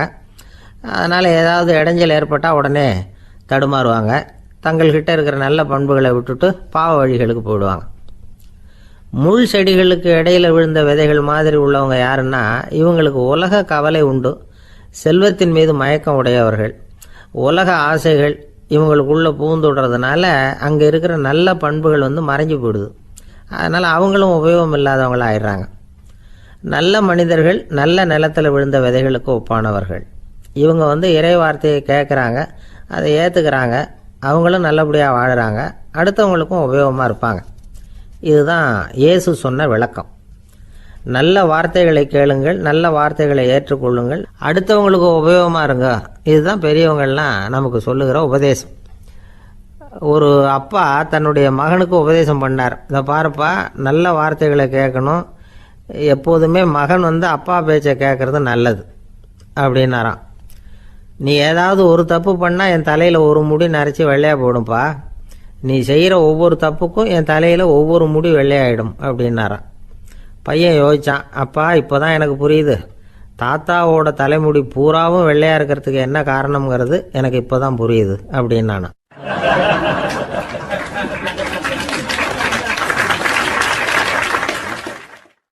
ஒரு ஊரில் ஒரு ராஜா இருந்தார். அவர் ஒரு பூனை வளர்த்தார். ரொம்ப செல்லமாக அவர் அந்த பூனையை வளர்த்தார். அவர் என்ன பண்ணுவார் தெரியுமா? இரவு நேரத்தில் அந்த பூனையோட தலையில் ஒரு விளக்க வச்சுருவார். அந்த பூனை ரொம்ப ஜாக்கிரதையாக அந்த விளக்கு கீழே விழுந்துடாமல் பார்த்துக்கும். தலையை ஆட்டாமல் ரொம்ப நிதானமாக ராஜா பின்னாடி நடந்து போய்கிட்டே இருக்கும். அந்த விளக்கு வெளிச்சத்தில் எல்லா வேலைகளையும் செஞ்சுருவார். கையில் ஒரு விளக்கை தனியாக எடுத்துகிட்டு போக வேண்டிய அவசியமே இல்லை. விளக்கை தூக்கிட்டு போகிற வேலையை அந்த பூனை பார்த்துக்கும். அதனால் ராஜாவுக்கு அந்த பூனை மேலே ரொம்ப பிரியம். மந்திரிகளையெல்லாம் கூப்பிட்டு அவங்கக்கிட்ட சொல்லுவார், பார்த்தீங்களா இந்த பூனை எவ்வளவு விசுவாசமாக நடக்குது, என் பேரில் எவ்வளவு மரியாதை பார்த்தீங்களா அதுக்கு அப்படிம்பார். இதை கேட்டுவிட்டு அங்கிருந்த அமைச்சர்களில் ஒருத்தர் சொன்னார், மன்னா நீங்கள் சொல்கிறது சரிதான், இருந்தாலும் இந்த பூனையோட விசுவாசத்தை நாம் கொஞ்சம் சோதித்து பார்க்க வேண்டியிருக்கு அப்படின்னாராம். சரி, உங்கள் ஆசையை ஏன் கெடுக்கணும், நல்லா சோதித்து பாருங்கள் அப்படின்னு சொல்லிவிட்டார் ராஜா. உடனே அந்த அமைச்சர் என்ன பண்ணார் தெரியுமா? எங்கேயோ புறப்பட்டு போனார். ஒரு 5-6 எலிகளை பிடிச்சிட்டு வந்தார். அரண்மனையில் ராஜா ஏதோ வேலை பார்த்துக்கிட்டு இருக்கிறாரு. பக்கத்தில் அந்த பூனை ரொம்ப பணிவாக நின்றுக்கிட்டு இருக்குது. அது தலையில் விளக்கு எரிஞ்சிக்கிட்டு இருக்கு. அமைச்சர் தான் பிடிச்சிட்டு வந்த எலிகளை அந்த பூனை பார்வையில் படுறது மாதிரி எதிரில் விட்டார். அந்த எலிகள்லாம் அங்கேயும் இங்கேயும் ஓட ஆரம்பிச்சுது. அதை பார்த்தது பூனை, அவ்வளவுதான். தலையில் இருக்கிற விளக்கை பற்றியும் கவலைப்படலை, ராஜாவை பற்றியும் கவலைப்படலை. ஒரே பாய்ச்சலாக பாஞ்சு எலிகளை துரத்த ஆரம்பிச்சுட்டுது. தலையில் இருந்த விளக்கு எங்கேயோ போய் விழுந்தது, அணைஞ்சு போச்சு. இருட்டில் ராஜா தடுமாற ஆரம்பிச்சுட்டார். இந்த சமயத்தில் அந்த அமைச்சர் மறுபடியும் விளக்கை ஏற்றினார். வெளிச்சம் வந்தது. அதுக்கப்புறம் அந்த அமைச்சர் பேசினார், அரசே, பூனையோட விசுவாசத்தை பார்த்தீங்களா? எலி அது கண்ணில் படுற வரைக்கும் தான் விசுவாசமாக இருந்தது. அது மாதிரி எலியை பார்த்ததும் எல்லாத்தையும் விட்டுட்டு அதை துரத்த ஆரம்பிச்சுட்டு பார்த்தீங்களா? தான் அந்த பூனையை பற்றி நினச்சது தப்புங்கிறது அதுக்கப்புறம் தான் அந்த ராஜாவுக்கு புரிஞ்சுதான். சரி, இப்போ எதுக்கு இந்த கதையெல்லாம் அப்படிங்கிறீங்களா? இந்த பூனை மாதிரி தான் நம்ம மனசும். மனசை எவ்வளவு தான் பயிற்சி கொடுத்து பக்குவமாக வச்சுருந்தாலும் பார்க்குறதுக்கு பரமசாது மாதிரி தான் இருக்கும். பார்க்க வேண்டியதை பார்த்துட்டுதுன்னா பாஞ்சிரும். இந்த பூனை மாதிரி புலன் இன்ப பொருள்கள் கிட்டாத வரைக்கும் மனம் அடங்கி இருக்கிறது மாதிரி தான் தெரியும். கொஞ்சம் வாய்ப்பு கிடைச்சாலும் அது குதிக்க ஆரம்பிச்சிடும், தப்பு பண்ண ஆரம்பிச்சிடும். பெரிய பெரிய முனிவர்கள் வாழ்க்கையில் நடந்த வீழ்ச்சி இதை தான் நிரூபிக்குது. புலன்களின் ஆற்றல் அதிகம், அதனால் மனக்கட்டுப்பாடு பயிற்சிகளில் ரொம்ப எச்சரிக்கையாக இருக்கணுங்கிறார் சுவாமி சிவானந்தர். மது பழக்கத்தையே விட்டுவிட்டேன்னு உறுதியாக இருப்பான். கடை கண்ணில் பட்டுவிட்டதுன்னா கால் அவனை கேட்காமலே இழுத்துக்கிட்டு உள்ளே போயிடும். இதுதான் மனசுங்கிறது. அதுதான் அந்த ராஜா வளர்த்த பூனை. நம்மால் ஒருத்தன் அந்த ராஜா பூனை தலையில் விளக்க வச்சது மாதிரி இவன் தன்னுடைய தலையிலேயே ஒரு விளக்கை ஏற்றி வச்சுக்கிட்டு என்னத்தையோ தேட ஆரம்பித்தான். தேடிக்கிட்டு இருக்கிறான். தலையை ஆட்டாமல் நிதானமாக நடந்து ரொம்ப நேரமாக தேடிட்டு இருக்கிறான். அந்த சமயம் அங்கே வந்த ஒருத்தர், என்னத்தை தேடுறீங்கன்னு கேட்டார். அதுதான் மறந்து போச்சு அப்படின்னு இழுத்தான். சரி, கொஞ்சம் இப்படி உட்காருங்க, ஞாபகம் வந்ததும் தேட ஆரம்பிக்கலாம் அப்படின்னார் அவர். இவன் கொஞ்ச நேரம் உட்காந்து யோசித்தான். அப்புறம் திடீர்னு எழுந்திரிச்சான். ஞாபகம் வந்துட்டுதுன்னா. என்னன்னு கேட்டார். எங்கள் வீட்டில் இருந்த விளக்கை எங்கே வச்சேன்னு தெரியல, அதை தான் தேடிக்கிட்டு இருக்கிறேன், ஏற்றி வைக்கலாம்னு பார்க்குறேன் அப்படின்னா.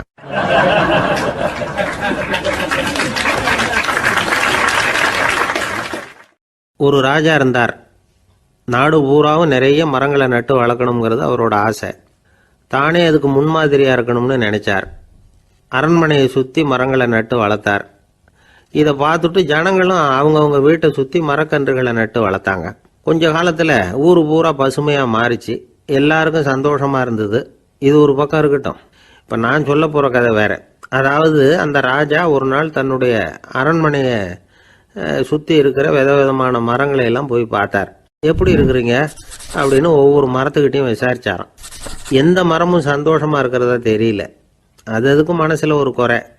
முதல்ல ஆலமரத்துக்கிட்ட போனார். அது சொல்லிச்சு, மண்ணா நான் நல்லா பெருசாக வளர்ந்துருக்கிறேன், அடர்த்தியாக இருக்கிறேன், கிளையெல்லாம் 4 பக்கமும் நல்லா படர்ந்து தான் இருக்குது, இருந்தாலும் எந்த பிரயோஜனமும் இருக்கிறதா தெரியல எனக்கு. என்னுடைய பழம்லாம் ரொம்ப சின்னதாக இருக்குது, என் கண்ணுக்கு சரியாக புறப்பட மாட்டேங்குது.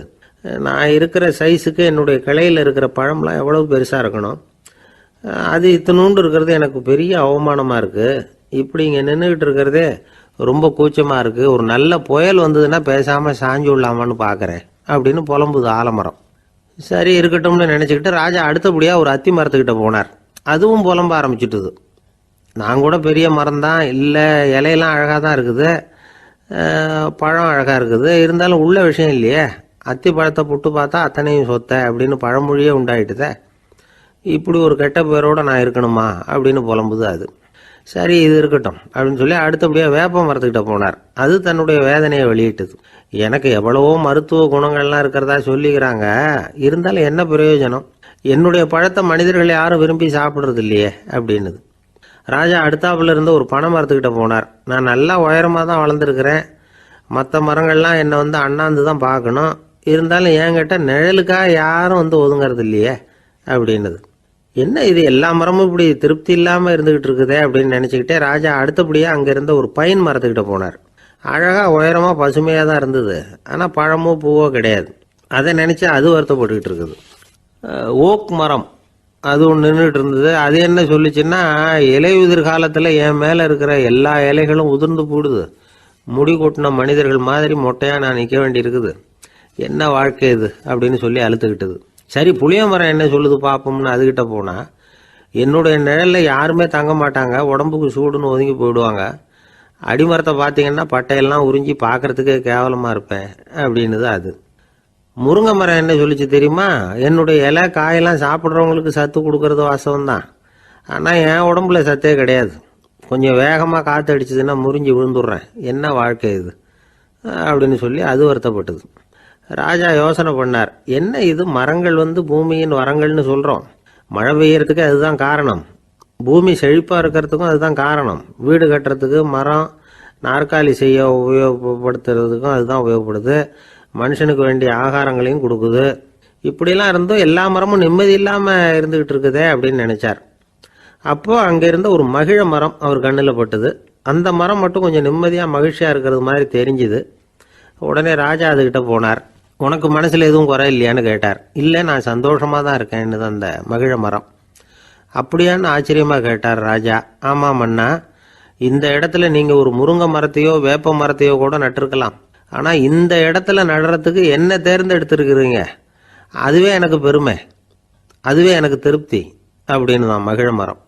மகிழ மரம் சாதாரணமாக தான் இருக்கும், இளம் மஞ்சள் நிறத்தில் பூக்கள், அது காய்ந்தும் மனம் வீசும். மகிழ மரம் மாதிரி மன திருப்தியோடு வாழறதுக்கு நாம் கற்றுக்கணுமா. நாம் இந்த உலகத்தில் ஒரு நாயாவோ நரியாவோ கூட பிறந்திருக்கலாம், மனுஷனாக பிறந்திருக்கிறோம், அதுவே பெருமை தானே. இந்த நிறைவு தான் மகிழ்ச்சியின் ரகசியம். ஒரு பையன் அப்பா கிட்ட போய், அப்பா நீங்கள் இந்த உலகத்தில் ஒரு மனுஷனாக பிறந்தது என்னோட அதிர்ஷ்டம் நானா. ஏண்டா அப்படி சொல்கிறேன்னு இருக்கார் அப்பா. நீங்கள் ஒரு கரடியாக பிறந்திருந்தா இந்நேரம் நானும் ஒரு கரடி குட்டியாக தானே இருந்திருப்பேன் அப்படின்னு நானா பையன்.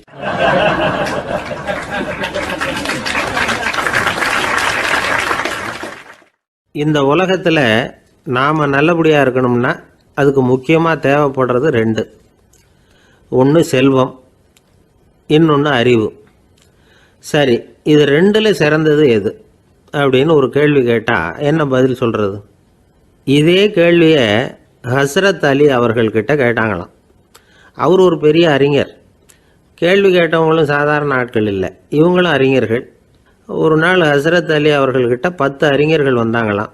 ஐயா, நாங்கள் 10 பேரும் உங்ககிட்ட ஒரே கேள்வியை தான் கேட்க வந்திருக்கிறோம், ஆனால் எங்கள் 10 பேருக்கும் நீங்கள் தனித்தனியாக பதில் சொல்ல முடியுமா அப்படின்னு கேட்டிருக்காங்க. அதாவது அவங்க ஒரே கேள்விக்கு இவர்கிட்ட இருந்து 10 விதமான பதில் எதிர்பார்க்குறாங்க. சரி கேளுங்க, என்ன கேள்வி அப்படின்னார் அவர். அப்போ தான் அவங்க கேட்டாங்களாம், செல்வம் அறிவு இது ரெண்டுல சிறந்தது எது? இதுதான் கேள்வி. ஹஸ்ரத் அலி என்ன பண்ணார் தெரியுமா? அவங்கள ஒவ்வொருத்தராக கூப்பிட்டார். ஒவ்வொரு விதமான பதிலை சொல்லி அனுப்புனார். முதல்ல ஒருத்தரை கூப்பிட்டார், சொன்னார், அறிவுங்கிறது தீர்க்கதரிசிகள், ஞானிகள், மகான்கள் இவங்களோட பரம்பரை சொத்து. ஆனால் செல்வம்ங்கிறது கொடுங்கோலரின் ஆயுதம். அதனால் அறிவு தான் சிறந்தது அப்படின்னார். ரெண்டாவது ஆளை கூப்பிட்டார். உங்ககிட்ட செல்வம் இருந்தால் நீங்கள் தான் அதை காப்பாற்றணும். ஆனால் அறிவு உங்களை எப்பவும் காப்பாற்றும். ஆகவே அறிவு தான் சிறந்தது அப்படின்னார். மூணாவது ஆளை கூப்பிட்டார். செல்வந்தனுக்கு எப்போதும் விரோதிகள் அதிகம், ஆனால் அறிஞனுக்கு நண்பர்கள் அதிகம். அதனால் அறிவு தான் சிறந்ததுன்னார். அடுத்தவரை கூப்பிட்டார். செல்வம் அடுத்தவங்களுக்கு கொடுக்க கொடுக்க குறையும், ஆனால் கல்விங்கிறது அதிகரிச்சுக்கிட்டே வரும், கொடுக்கறதுனால குறையாது. அதனால் அறிவு தான் சிறந்ததுன்னார். இன்னொருத்தரை கூப்பிட்டார். அறிவுள்ளவன் எப்பவும் அதை அடுத்தவங்களுக்கு வாரி வழங்கிக்கிட்டே இருப்பான். அதனால் அவங்ககிட்ட தாராளத்தன்மை இருக்கும். ஆனால் செல்வந்தன்கிட்ட கஞ்சத்தனம் தான் இருக்கும். அதனால் அறிவு தான் சிறந்ததுன்னார். ஆறாவது நபரை கூப்பிட்டார். செல்வத்தை கள்வர்கள் திருடிட்டு போக முடியும், ஆனால் அறிவை அப்படி திருடிட்டு போக முடியாது அப்படின்னார். ஏழாவது நபரை கூப்பிட்டார். செல்வம் கால ஓட்டத்தில் அழிஞ்சிரும், ஆனால் அறிவை கால ஓட்டம் ஒன்றும் பண்ண முடியாது. ஆகவே அறிவே சிறந்ததுன்னார். எட்டாவது ஆளை கூப்பிட்டு சொன்னார், செல்வத்துக்கு எப்பவும் எல்லை உண்டு, நிறைவு உண்டு, அளவு உண்டு, கணக்கு உண்டு. ஆனால் அறிவுக்கு அப்படிப்பட்ட எல்லை எதுவும் கிடையாது. அதனால் அதுதான் சிறந்ததுன்னார். அடுத்தவனை கூப்பிட்டார். செல்வம் உள்ளத்தில் உள்ள ஒளியை போக்கிவிடும், இருட்டை உண்டாக்கிவிடும், விரிந்த மனப்பான்மையை குறுகலாக்கிவிடும். ஆனால் அறிவு அப்படி இல்லை, இருண்ட உள்ளத்தில் ஒளியை பாய்ச்சி அதை விசாலப்படுத்துது. அதுதான் சிறந்ததுன்னார். கடைசியாக 10வது நபரை கூப்பிட்டார். செல்வம் மனசில் செருக்கை உண்டாக்குது, ஆணவத்தை ஏற்படுத்துது. அதனால் நானே கடவுள்னு நினைக்கிற அளவுக்கு மனுஷனை தாழ்த்தி விடுது. ஆனால் அறிவு பணிவையும் பண்பாட்டையும் வளர்க்குது. அதனால் அறிவு தான் சிறந்ததுன்னார். ஆக இப்படி 10 பேருக்கும் 10 விதமாக பதில் சொன்னது மூலமாக ஹஸ்ரத் அலி அவர்கள் அறிவு தான் செல்வத்தை விட சிறந்தது அப்படிங்கிறதுக்கு 10 காரணங்களை சுட்டி காட்டியிருக்கார். அந்த அறிஞர் 10 பேர் கேட்ட ஒரே கேள்விக்கு 10 பதில் சொன்னார். நமக்கு வேண்டிய ஒருத்தர் 10 பேர் கேட்ட கேள்விக்கு ஒரே பதில் சொல்லி சமாளித்தார். கேள்வி என்ன தெரியுமா? என்கிட்ட வாங்கின கடனை எப்போயா திருப்பி கொடுக்க போகிற? இதுதான் அந்த 10 பேரும் கேட்ட ஒரே கேள்வி. இந்த மாதம் 26ஆம் தேதி தந்துடுறேன் அப்படிங்கிற ஒரே பதில் சொல்லி அவ்வளவு பேரையும் இவர் அனுப்பி வச்சுட்டாராம். எல்லாரும் போனதுக்கப்புறம் இவரை தனியாக கூப்பிட்டு கேட்டிருக்கிறாங்க. அது என்ன சார் கணக்கு, 26ஆம் தேதி அன்னைக்கு என்ன அதிசயம் நடக்க போகுது அப்படின்னு கேட்டிருக்காங்க. அதிசயம் அன்னைக்கு இல்லை, அதுக்கு நாளே நடக்க போகுதுன்னாராம். விவரமாக சொல்லுங்கன்னு இருக்காங்க. வேற ஒன்றும் இல்லைங்க, 26ஆம் தேதி தானே எல்லாரையும் வர சொல்லியிருக்கிறேன், அதுக்கு நாளே நான் புறப்பட்டு தலைமறைவாயிட போகிறேன் அப்படின்னாராம் ரொம்ப பெருமையாக.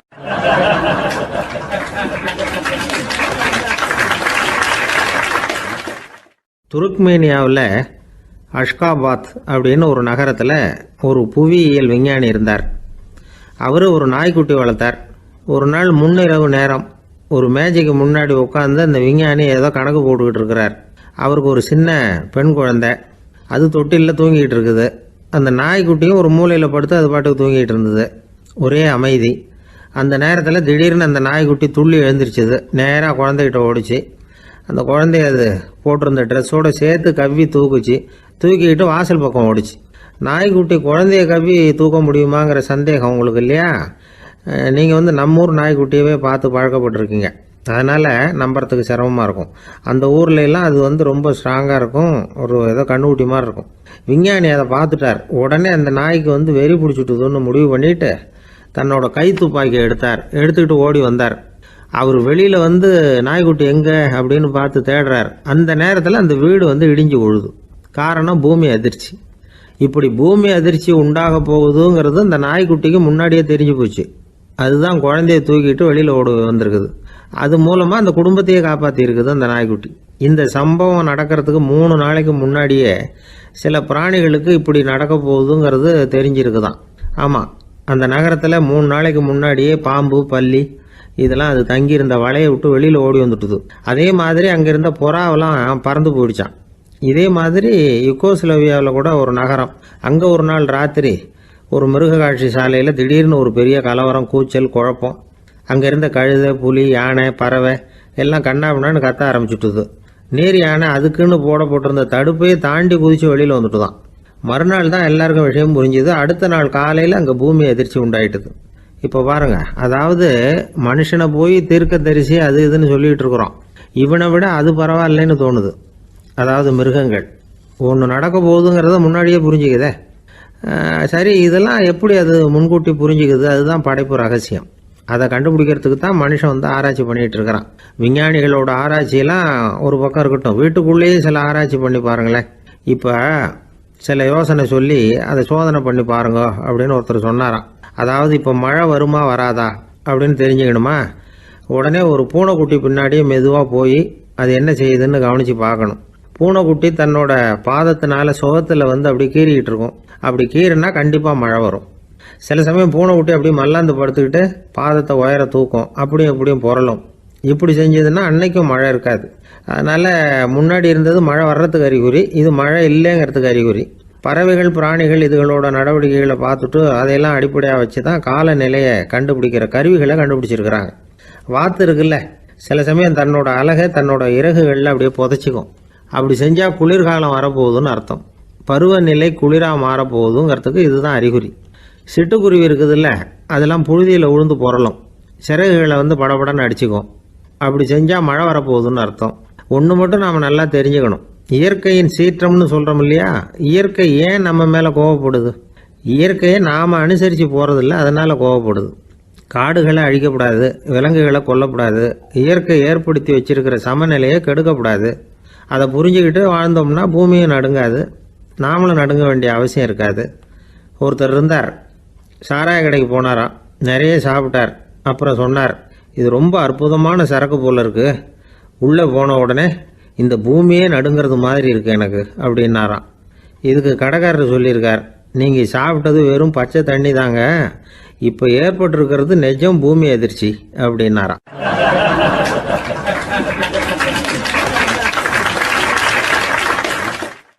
ஒரு ஊரில் ஒரு ராஜா இருந்தார். அந்த ராஜாவுக்கு ஒரு மந்திரி. ராஜா ரொம்ப நியாயமானவர், நேர்மையானவர், கண்டிப்பானவர். தப்பு செய்கிறது யாராக இருந்தாலும் தண்டனை கொடுப்பார். வேண்டியவங்களுக்கு ஒரு நியாயம், வேண்டாதவங்களுக்கு ஒரு நியாயங்கிறதெல்லாம் அவர்கிட்ட கிடையாது. ஒரு சமயம் அரசவையில் அந்த அமைச்சரே வந்து விதிமுறைகளுக்கு புறம்பா ஏதோ நடந்துகிட்டு இருக்கார். மன்னருக்கு கோபம் வந்துட்டுது. உடனே அந்த அமைச்சரை கிட்டத்தில் கூப்பிட்டு அவர் கன்னத்தில் ஓங்கி ஒரு அறை கொடுத்துட்டாராம். உடனே அந்த அமைச்சர் என்ன பண்ணார் தெரியுமா, நேராக போனார், அங்கே நின்றுக்கிட்டு இருந்த இன்னொருத்தர் கன்னத்தில் ஓங்கி அரைஞ்சார். அறை வாங்கினவர் திகைச்சு போயிட்டார். இவர் ஏன் நம்மளை வந்து அரைகிறார் அப்படின்னு யோசனை பண்ணார். மன்னரும் திகைச்சு போயிட்டார். நாம இவர் அரைஞ்சா அதுக்காக இவர் போய் இன்னொருத்தர் அரையணுமா அப்படின்னு யோசனை பண்ணார். இவருக்கு என்ன பைத்தியமானு கூட நினைக்க ஆரம்பிச்சுட்டார். ஆனால் என்ன ஆச்சுன்னா, அப்புறம் அமைச்சர் அவர் கவனிச்சுக்கிட்டு இருந்தாரா, அவர் இன்னொருத்தர் அரைஞ்சார் இல்லையா, அந்த அறை வாங்கின ஆசாமியை பார்த்து கத்திக்கிட்டு இருந்தார். யார்? அமைச்சர். ஏன்பா என்கிட்ட அறையை வாங்கிக்கிட்டு இப்படி விவரம் இல்லாமல் நின்றுக்கிட்டு இருக்கிறிய, நான் உனக்கு கொடுத்ததை நீ வேற யாருக்கிட்டையாவது கொடுத்துரு அப்படின்னார்.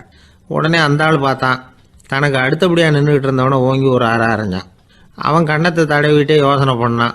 இது ஏதோ புரிஞ்சுக்கிட்ட மாதிரி அடுத்தாப்புல நின்றுக்கிட்டு இருந்தவனை அரைஞ்சான். இப்படி இந்த அறை வந்து மாறி மாறி போய்கிட்டே இருக்குது. ஊரு பூரா பிரயாணம் பண்ண ஆரம்பிச்சுட்டுது. அன்னைக்கு ராத்திரி அந்த ராஜா படுக்கிறதுக்காக போனார். அந்த நேரம் பார்த்து அவர் கன்னத்தில் பலார்னு ஒரு அறை விழுந்தது. நம்மளே அரையிறது யாரு அப்படின்னு அதிர்ச்சியோட மன்னர் திரும்பி பார்க்குறாரு. அரைஞ்சது அவரோட மனைவி. என்னாச்சு உனக்குன்னு கத்துனார் ராஜா. உங்களுக்கு தெரியாதா, ஊர் பூரா ஒருத்தர் மாற்றி ஒருத்தர் மூலமாக இந்த அறை வந்து பிரயாணம் பண்ணிட்டு வருது அப்படின்னாங்க அந்த அம்மா. அப்படின்னா ஆரம்பித்த இடத்துக்கே வந்துட்டுதா அப்படின்னாராம் மன்னர். என்ன சொல்கிறீங்கன்னு கேட்டிருக்காங்க. இவர் விவரத்தை சொன்னாராம். அப்படின்னா நீங்கள் ஆரம்பித்து வச்ச இந்த விளையாட்டை நான் முடிச்சு வச்சுட்டேன் அப்படின்னாங்களாம் அந்த அம்மா. மறுநாள் காலை மறுபடியும் அரசவை கூடிச்சு. அந்த அமைச்சர் மன்னரை பார்த்து கேட்டார், என்ன மகாராஜா, என்கிட்ட கொடுத்ததை திருப்பி வாங்கிட்டீங்களா அப்படின்னாராம். இப்படி நடக்கும்னு நான் எதிர்பார்க்கவே இல்லைன்னார் மன்னர். ஆனால் நான் எதிர்பார்த்தேன். அது எங்கே போயிட போகுது, ஊர் பூரா சுற்றி கடைசியில் உங்ககிட்ட தான் வந்து சேரும் அப்படிங்கிறது எனக்கு தெரியும் அப்படின்னார் அமைச்சர். இந்த கதை வந்து வேடிக்கையாக இருந்தால் கூட இதில் உள்ள கருத்து முக்கியமானது. இந்த உலகத்தில் பல கருத்துக்கள் இப்படி தான் மாறி மாறி சுற்றி வந்துக்கிட்டே இருக்குது. நம்மளும் ஒருத்தன் தன்னுடைய நண்பன் ஒருத்தனை கடத்தெருவில் பார்த்தான். உடனே ஓடி போய் பலார்னு ஒரு அறை கொடுத்தானான். அவன் கண்ணத்தை தடவிட்டு ஏன்டா என்ன அரைஞ்சேன்னு கேட்டிருக்கான். நீ ஏன்டா என்ன முட்டாள்னு என் மனைவிட்ட போய் சொன்னேன் அப்படின்ட்டுருக்கான் அவன். உன்னை ஒரு முட்டாள்னு சொன்னதுக்காகவா நீ என்ன அரைஞ்ச அப்படின்னு கேட்டிருக்கான் இவன். டேய், நான் அதுக்காக அறையலப்பா, அது ஒரு பெரிய ரகசியம் நான் முட்டாளுங்கிறது. அந்த ரகசியத்தை நீ ஏன் எங்கள் வீட்டில் போய் சொன்னேன், அதுக்காக தான் அரைஞ்சேன் அப்படின்னு நானும் அவன்.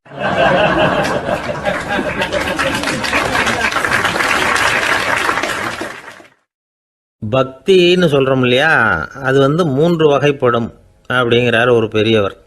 அது என்ன 3 வகைன்னா, தெய்வ பக்தி, அடியார்கள் பக்தி, குரு பக்தி. அடியார் பக்தியை விட தெய்வ பக்தியை விட குரு பக்தி தான் ரொம்பவும் சிறந்ததுங்கிறார் அவர். தெய்வத்துக்கிட்ட செஞ்ச பாவம் குருநாதர்கிட்ட தீர்ந்துருமா, குருநாதர்கிட்ட செஞ்ச பாவம் தெய்வத்துக்கிட்ட போனாலும் தீராதான். இப்படி பெரியவங்களாம் சொல்லி வச்சிருக்கிறாங்க. ஒரு காடு, அங்கே அயோத தௌமியர் அப்படின்னு ஒரு தபோதனர், அவர் பல மாணவர்களை ஒன்றா சேர்த்து ஒரு குருகுலம் நடத்திக்கிட்டு இருக்கிறார். பல தரப்பட்டவங்க பல திறப்பட்டவங்க மாணவர்கள் அதில் சேர்ந்து படிச்சுக்கிட்டு இருக்கிறாங்க. பாஞ்சால ராஜகுமாரன் ஒருத்தனும் அந்த குருகுலத்தில் சேர்ந்து படிச்சுக்கிட்டு இருக்கிறான். அவன் பேர் ஆருணி.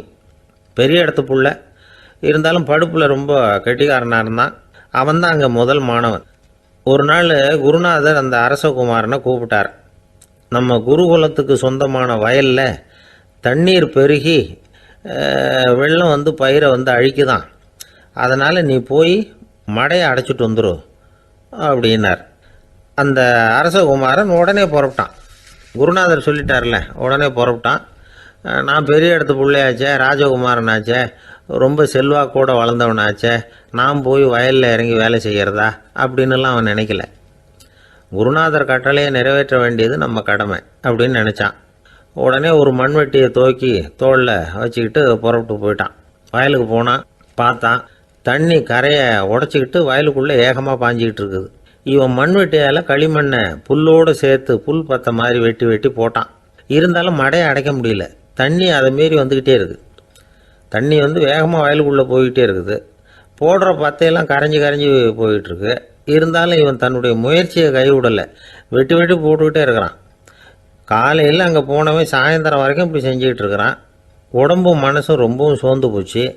இருந்தாலும் குருநாதர் இட்ட கட்டளையை நிறைவேற்றாமல் இருக்கிறோமேங்கிற ஒரு குறை அவனுக்கு இருக்குது. குரு கட்டளையை நிறைவேற்றாத நான் இன்னமும் இருக்கணுமா அப்படின்னு யோசனை பண்ண ஆரம்பிச்சிட்டான். என்ன செய்யலாம்னு பார்த்தான். நம்ம குருநாதர் இட்ட பணிக்காக இந்த உடம்பையே தியாகம் பண்ணலாம் அப்படின்னு முடிவு பண்ணான். தண்ணி பாயுதில் அதுக்கு குறுக்க விழுந்து அப்படியே மடையை அடைச்சிக்கிட்டு அப்படியே படுத்துட்டான். இது மற்றவங்களுக்கு தெரியாது. அன்னைக்கு ராத்திரி ஒரு விளக்கு முன்னாடி உட்காந்து குருநாதர் பிள்ளைங்களுக்கு பாடம் சொல்லி கொடுத்துக்கிட்டு இருக்கிறார். வரிசையில் இருக்கக்கூடிய ராஜகுமாரனை காணலை. நம்ம ஆருணி எங்கே போனா அப்படின்னு சொல்லி மற்ற மாணவர்களை விசாரித்தார். இப்போ அவங்க சொன்னாங்க, சுவாமி, அவன் காலையில் வயலுக்கு மடையை அடைக்கிறதுக்காக போனான், நீங்கள் தான் போக சொன்னீங்க, இன்னும் திரும்பி வரல அப்படின்னு அவர் பையன்.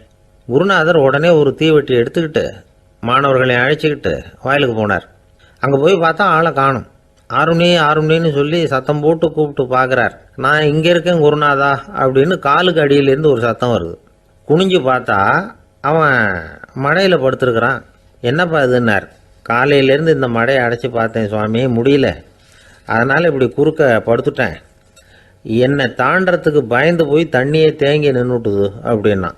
அவனுடைய குரு பக்தியையும் அவனை தாண்டறதுக்கு அஞ்சு நிற்கிற தண்ணி தேக்கத்தையும் பார்த்துட்டு எல்லாரும் ரொம்ப ஆச்சரியப்பட்டு போயிட்டாங்களாம்.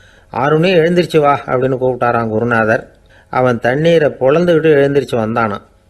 அதனால் அவனுக்கு உத்தாலகன் அப்படின்னு ஒரு பேர். உத்தாலகன்னா தண்ணீரை பிளந்தவன் அர்த்தம். அந்த உத்தாலகன் மாதிரி இந்த காலத்து மாணவர்களுக்கும் குரு பக்தி வேணும் அப்படின்னு சொன்னோம் ஒரு பள்ளிக்கூடத்தில். உடனே நிறைய மாணவர்கள் எழுந்திரிச்சு நின்னாங்க. சார், நீங்கள் எங்களை இன்னமும் சரியாக புரிஞ்சுக்கலன்னு நினைக்கிறோம். அன்னைக்காவது ஒருத்தன் அப்படி இருந்தான், இன்றைக்கி ஏகப்பட்ட உத்தாலகர்கள் இருக்கிறோம். எங்கள் வாத்தியார் கட்டளை இட்டால் இப்போவே அது மாதிரி வயலுக்கு போய் மடையில் குறுக்கப்படுத்துக்கிறதுக்கு இந்த வகுப்பில் உள்ள அத்தனை பேரும் தயாராக இருக்கிறோம் அப்படின்னாங்க. அப்படியா அப்படின்னு சொல்லி கேட்டோம் ரொம்ப சந்தோஷமாக. ஒருத்தன் ரொம்ப அடக்கமாக எழுந்திரிச்சான். அப்புறம் சொன்னான், ஆமாம் சார், வகுப்பில் இவர் நடத்துகிற பாடத்தை கேட்டுக்கிட்டு இருக்கிறத விட பேசாமல் போய் மடையில் படுத்துடுறது ஒன்றும் கஷ்டமான காரியமாக இருக்காது. அதனால தான் எல்லாரும் அங்கே போகிறேன்னு சொல்கிறோம் அப்படிங்கிறான்.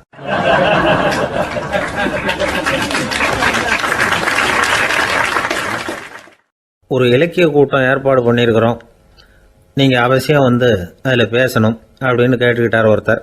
வேணாங்க, 4 பேருக்கு முன்னாடி நிற்கிறதுனா எனக்கு ரொம்ப கூச்சமாக இருக்கும் அப்படின்னாரு இவர். ஏன் சார் இன்னமும் குழந்த மாதிரி கூச்சப்படுறீங்களே அப்படின்னார் அவர் ஒரு மாதிரியாக சமாளித்து அனுப்பி வச்சுட்டு அதுக்கப்புறம் அதை பற்றி இவர் யோசித்து பார்த்துருக்கார். சில நிபுணர்கள் எழுதியிருக்கிறத படித்தும் பார்த்துருக்கிறார். மனோதத்துவ நிபுணர்கள் என்ன சொல்கிறாங்க தெரியுமா? 10லேருந்து 20% குழந்தைகள் பிறக்கிறப்பவே கூச்ச சுபாவம் கொண்டதாக தான் இருக்குதான். ஒரு தாத்தா தன்னோட பேர பிள்ளைய ஆசையாக கூப்பிடுறார் விளையாட்டு காட்ட, அதை அழுதுகிட்டு ஓடி போகுது. ஒரு அம்மா தன்னோட பிள்ளைய பள்ளிக்கூடத்தில் சேர்க்கறதுக்காக கூப்பிட்டுக்கிட்டு போகிறாங்க. அந்த புள்ள அம்மாவோட முந்தானையில் ஒளிஞ்சிக்கிட்டு வெளில வரமாட்டேங்குது. இவங்களெல்லாம் எப்படி சமாளிக்கிறது? குழந்தைகளோட கூச்ச சுபாவத்தை போக்குறது எப்படி? இதுக்கு நிபுணர்கள் சில யோசனைகளை சொல்லியிருக்கிறாங்க. மற்றவங்களுக்கு முன்னாடி என் பையனுக்கு கூச்சம் ரொம்ப அதிகம் சார், மற்றவங்க பார்த்தா ரொம்ப வெக்கப்படுறான், இப்படி சொல்கிற அப்பாக்கள் உண்டு. என் பையன் புது மனுஷால பார்த்தா அட்டையாக ஒட்டிக்குவான் சார் அப்படின்னு சொல்கிற அப்பாக்களும் உண்டு. இப்படிலாம் குழந்தைகளுக்கு முத்திரை குத்துறது ரொம்ப தப்பான். புதுசாக யாராவது வீட்டுக்கு வந்தால் குழந்தை தானாக தன்னோட கூச்சத்தையும் பயத்தையும் போக்கிக்கிட்டு சகஜமாக மாறி வர்றதுக்கு வாய்ப்பு கொடுக்கணுமா. ஒரு கூட்டத்துக்கோ அல்லது சொந்தக்காரங்க கல்யாணத்துக்கோ குழந்தைய அழைச்சிட்டு போகிறீங்க, அங்கே போய் கட்டாயப்படுத்தி குழந்தைய மற்றவங்க கிட்ட பேச சொல்லக்கூடாது. சில சமயம் குழந்தை தானாக தன்னுடைய கூச்ச சுபாவத்தை விட்டு பேசுறதுக்கு முன் வந்தால் அதை பாராட்டணும். குழந்தை கலகலப்பு இல்லாமல் மௌனமாக இருந்ததுன்னா அதையும் கண்டுக்கக்கூடாது. குழந்தை பேச ஆரம்பித்தா அதை ஆர்வத்தோடு கவனிக்க தெரியணும். கலந்து உரையாடுற பழக்கத்தை வீட்லேயே ஆரம்பிக்கலாம். கேட்டதுக்கு பதில் சொல் அப்படின்னு நீங்கள் அதிகாரம் பண்ணிகிட்டு இருக்கக்கூடாது. அது குழந்தைக்கு பேசுகிற சந்தர்ப்பத்தை குறைச்சிருமா. இப்போ நாம் அதிகாரம் பண்ணால் கேலி செய்கிற பழக்கம் குழந்தைகளை ரொம்ப பாதிச்சிருமா. பெரியவங்களானதுக்கு அப்புறமும் சில பேர் கூச்சத்தோடவும் பயத்தோடவும் இருக்கிறதுக்கு இதுதான் காரணம். சின்ன வயசில் அவங்கெல்லாம் ஏதாவது கேலிக்கு ஆளாகி இருப்பாங்க. 2வது குழந்தை மூத்த குழந்தைய கேலிக்கு ஆளாகிற சந்தர்ப்பங்களை கண்டு கேலி பண்ணினா அது இளம் நெஞ்சங்களை விட்டு நீங்கிறதே இல்லையா. எப்பவும் குழந்தையோட நடை உடை பாவனைகளை பற்றி சொல்லிக்கிட்டே இருக்கக்கூடாதான். அதுவே கூச்ச சுபாவத்தை கொண்டுட்டு வந்துருமா. அப்பா எங்கேன்னு யாராவது கேட்டால் இது மாதிரி இன்ன காரியத்துக்காக வெளியில் போயிருக்கார், இத்தனை மணிக்கு திரும்பி வருவார் அப்படின்னு சொல்கிற அளவுக்கு குழந்தைகளை பழக்கப்படுத்தி வைக்கணும். ஃபோன்லேயே யாராவது விசாரித்தா கூட இது மாதிரி பதில் சொல்லு அப்படின்னு சொல்லணும். சின்ன சின்ன மீட்டிங்கில் 4 வார்த்தை பேச தயார் பண்ணலாம். ஒரு கடையிலையோ அல்லது ஹோட்டல்லையோ ஏதாவது விவரம் கேட்கணும்னா உங்கள் குழந்தைய தைரியமாக அனுப்புங்க. குழந்தைகள் பணிவாகவும் பொறுமையாகவும் விவரம் கேட்குறப்போ கூச்ச சுபாவம் தானாக போயிடும். சின்ன வயசுலேயே இப்படிலாம் பழக்கப்படுத்தினா தான் வருங்காலத்தில் தைரியமாக இந்த சமுதாயத்தில் வாழ முடியும். இல்லைன்னா 60 வயசுலேயும் அடுப்பங்கரையை விட்டு வெளில வர்றதுக்கு கூச்சப்பட்டுக்கிட்டு தான் இருக்க வேண்டியிருக்கும். இந்த காலத்து பிள்ளைங்க எவ்வளவோ பரவாயில்ல, எதுக்கும் தயங்குறதில்ல, கூச்சப்படுறதில்ல. ஒரு அம்மா அடுப்பங்கரையிலேருந்து சத்தம் போட்டாங்க, டேய் ராமு, தயவு பண்ணி அந்த டிவியை நிறுத்துறா, அந்த பெண்ணோட குரல் மகா மோசம், அடுப்பங்கரையில் இருக்கிற என்னாலேயே அதை சகிச்சிக்க முடியல அப்படின்னாங்களாம். உடனே பையன் கொஞ்சம் கூட தயங்காமல் பதில் சொல்கிறான், அம்மா இந்த குரல் டிவியிலேருந்து வரல, எழுத்த விட்டு மாமி தான் இங்கே வந்திருக்கிறாங்க, அவங்க தான் இப்போ என்னோட பேசிக்கிட்டு இருக்கிறாங்க அப்படின்னு நானும்.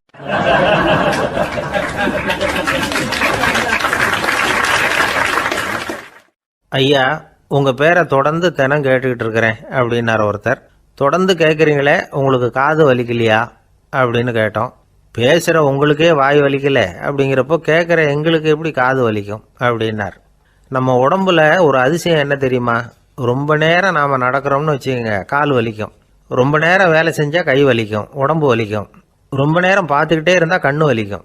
ரொம்ப நேரம் பேசிக்கிட்டே இருந்தால் வாய் கூட வலிக்கும். ஆனால் ரொம்ப நேரம் கேட்டுக்கிட்டே இருக்கிறதுனால காது வலிக்கிறது இல்லை. அதனால் கேட்கறதுக்கு முக்கியத்துவம் கொடுத்தாங்க நம்ம பெரியவங்க. திருவள்ளுவர் தேவையில்லாமல் வார்த்தைகளை உபயோகப்படுத்த மாட்டார். ஒரு திருக்குறள்னு எடுத்துக்கிட்டாவே அதில் மொத்தம் 7 வார்த்தைகள், அவ்வளவுதான்.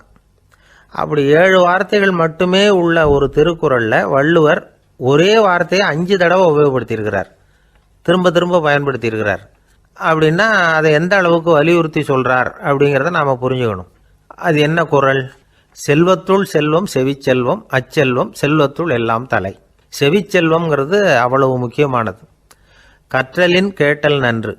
அதிகம் கேட்கணுங்கிறதுக்காகத்தான் எவ்வளவு கேட்டாலும் காது வலிக்கிறது இல்லை. குறைச்சலாக பேசணும், அதிகமாக கேட்கணும். இன்னொரு விஷயம் கவனிங்க, நம்ம உடம்புல கண்ணுக்கு மூடி இருக்குது, எதையாவது நாம் பார்க்க விரும்பலைன்னா உடனே கண்ணை மூடிக்கலாம். நம்ம வாய்க்கு மூடி இருக்குது, பேச விருப்பம் இல்லையா, வாயை மூடிக்கலாம். மூக்குக்கு கூட மூடிக்கிற வசதி இருக்குது, எதையாவது முகர விருப்பம் இல்லையா, மூச்சை அடக்கிக்கலாம். ஆனால் பாருங்கள், காதுக்கு மூடி கிடையாது, அதை கையால் தான் மூட முடியும். யார் என்ன சொன்னாலும் அது நல்லதோ கெட்டதோ காதில் விழுந்துக்கிட்டு தான் இருக்கும். அறிவு தான் நல்ல விஷயங்களை எடுத்துக்கிட்டு கெட்ட விஷயங்களை விட்டுடணும். நல்ல கருத்துக்கள் நம்ம காதில் நிறைய விழுந்துக்கிட்டே இருக்கணும். அதை கேட்டு நாம் நல்லபடியாக வாழணுங்கிறது தான் படைப்பின் விருப்பம். ஆன்மீகவாதிகள் கூட ஒன்று சொல்லுவாங்க, அதாவது ஆன்மீக பாதையில் நீங்கள் முன்னேறணும்னா முதல்ல சிரவணம் செய்யணும்பாங்க. அதாவது பெரியவங்க சொல்கிற நல்ல கருத்துக்களை கேட்கணும் அப்படின்னு அதுக்கு அர்த்தம். அதனால் யார் நல்ல கருத்துக்களை சொன்னாலும் அதை காது கொடுத்து கேளுங்க. இவ்வளவு கருத்துக்களையும் நம்ம நேயர் ஒருத்தர்கிட்ட சொல்லிகிட்டு இருந்தோம். அவரும் சரி சரின்னு தலையாடிக்கிட்டே இருந்தார். அப்புறம் சொன்னார், நீங்கள் சொல்கிறது சரிதான் சார், காதுக்கு மூடி இல்லைங்கிறது ரொம்ப சரி, அதனால தான் உங்கள் தகவல் கூட நாங்கள் விரும்புகிறோமோ இல்லையோ தினம் காதில் விழுந்துக்கிட்டு இருக்குது அப்படின்னார். எங்களுக்கு ரொம்ப பெருமையாக இருந்தது. அப்படியா அப்படின்னோம். ஆனாலும் என்ன மாதிரி சில பேர் நீங்கள் தகவல் சொல்கிற சமயத்தில் காதில் மூடி இல்லையேன்னு சொல்லி கவலைப்படுறதில்ல சார் அப்படின்னார். ஏன்னு கேட்டோம். காதை மூடுறதுக்கு தானே வசதி இல்லை, ரேடியோவை மூடுறதுக்கு வசதி இருக்குதுல்ல, அதனால் டக்குன்னு அதை மூடி வச்சுருவோம் அப்படின்னார்.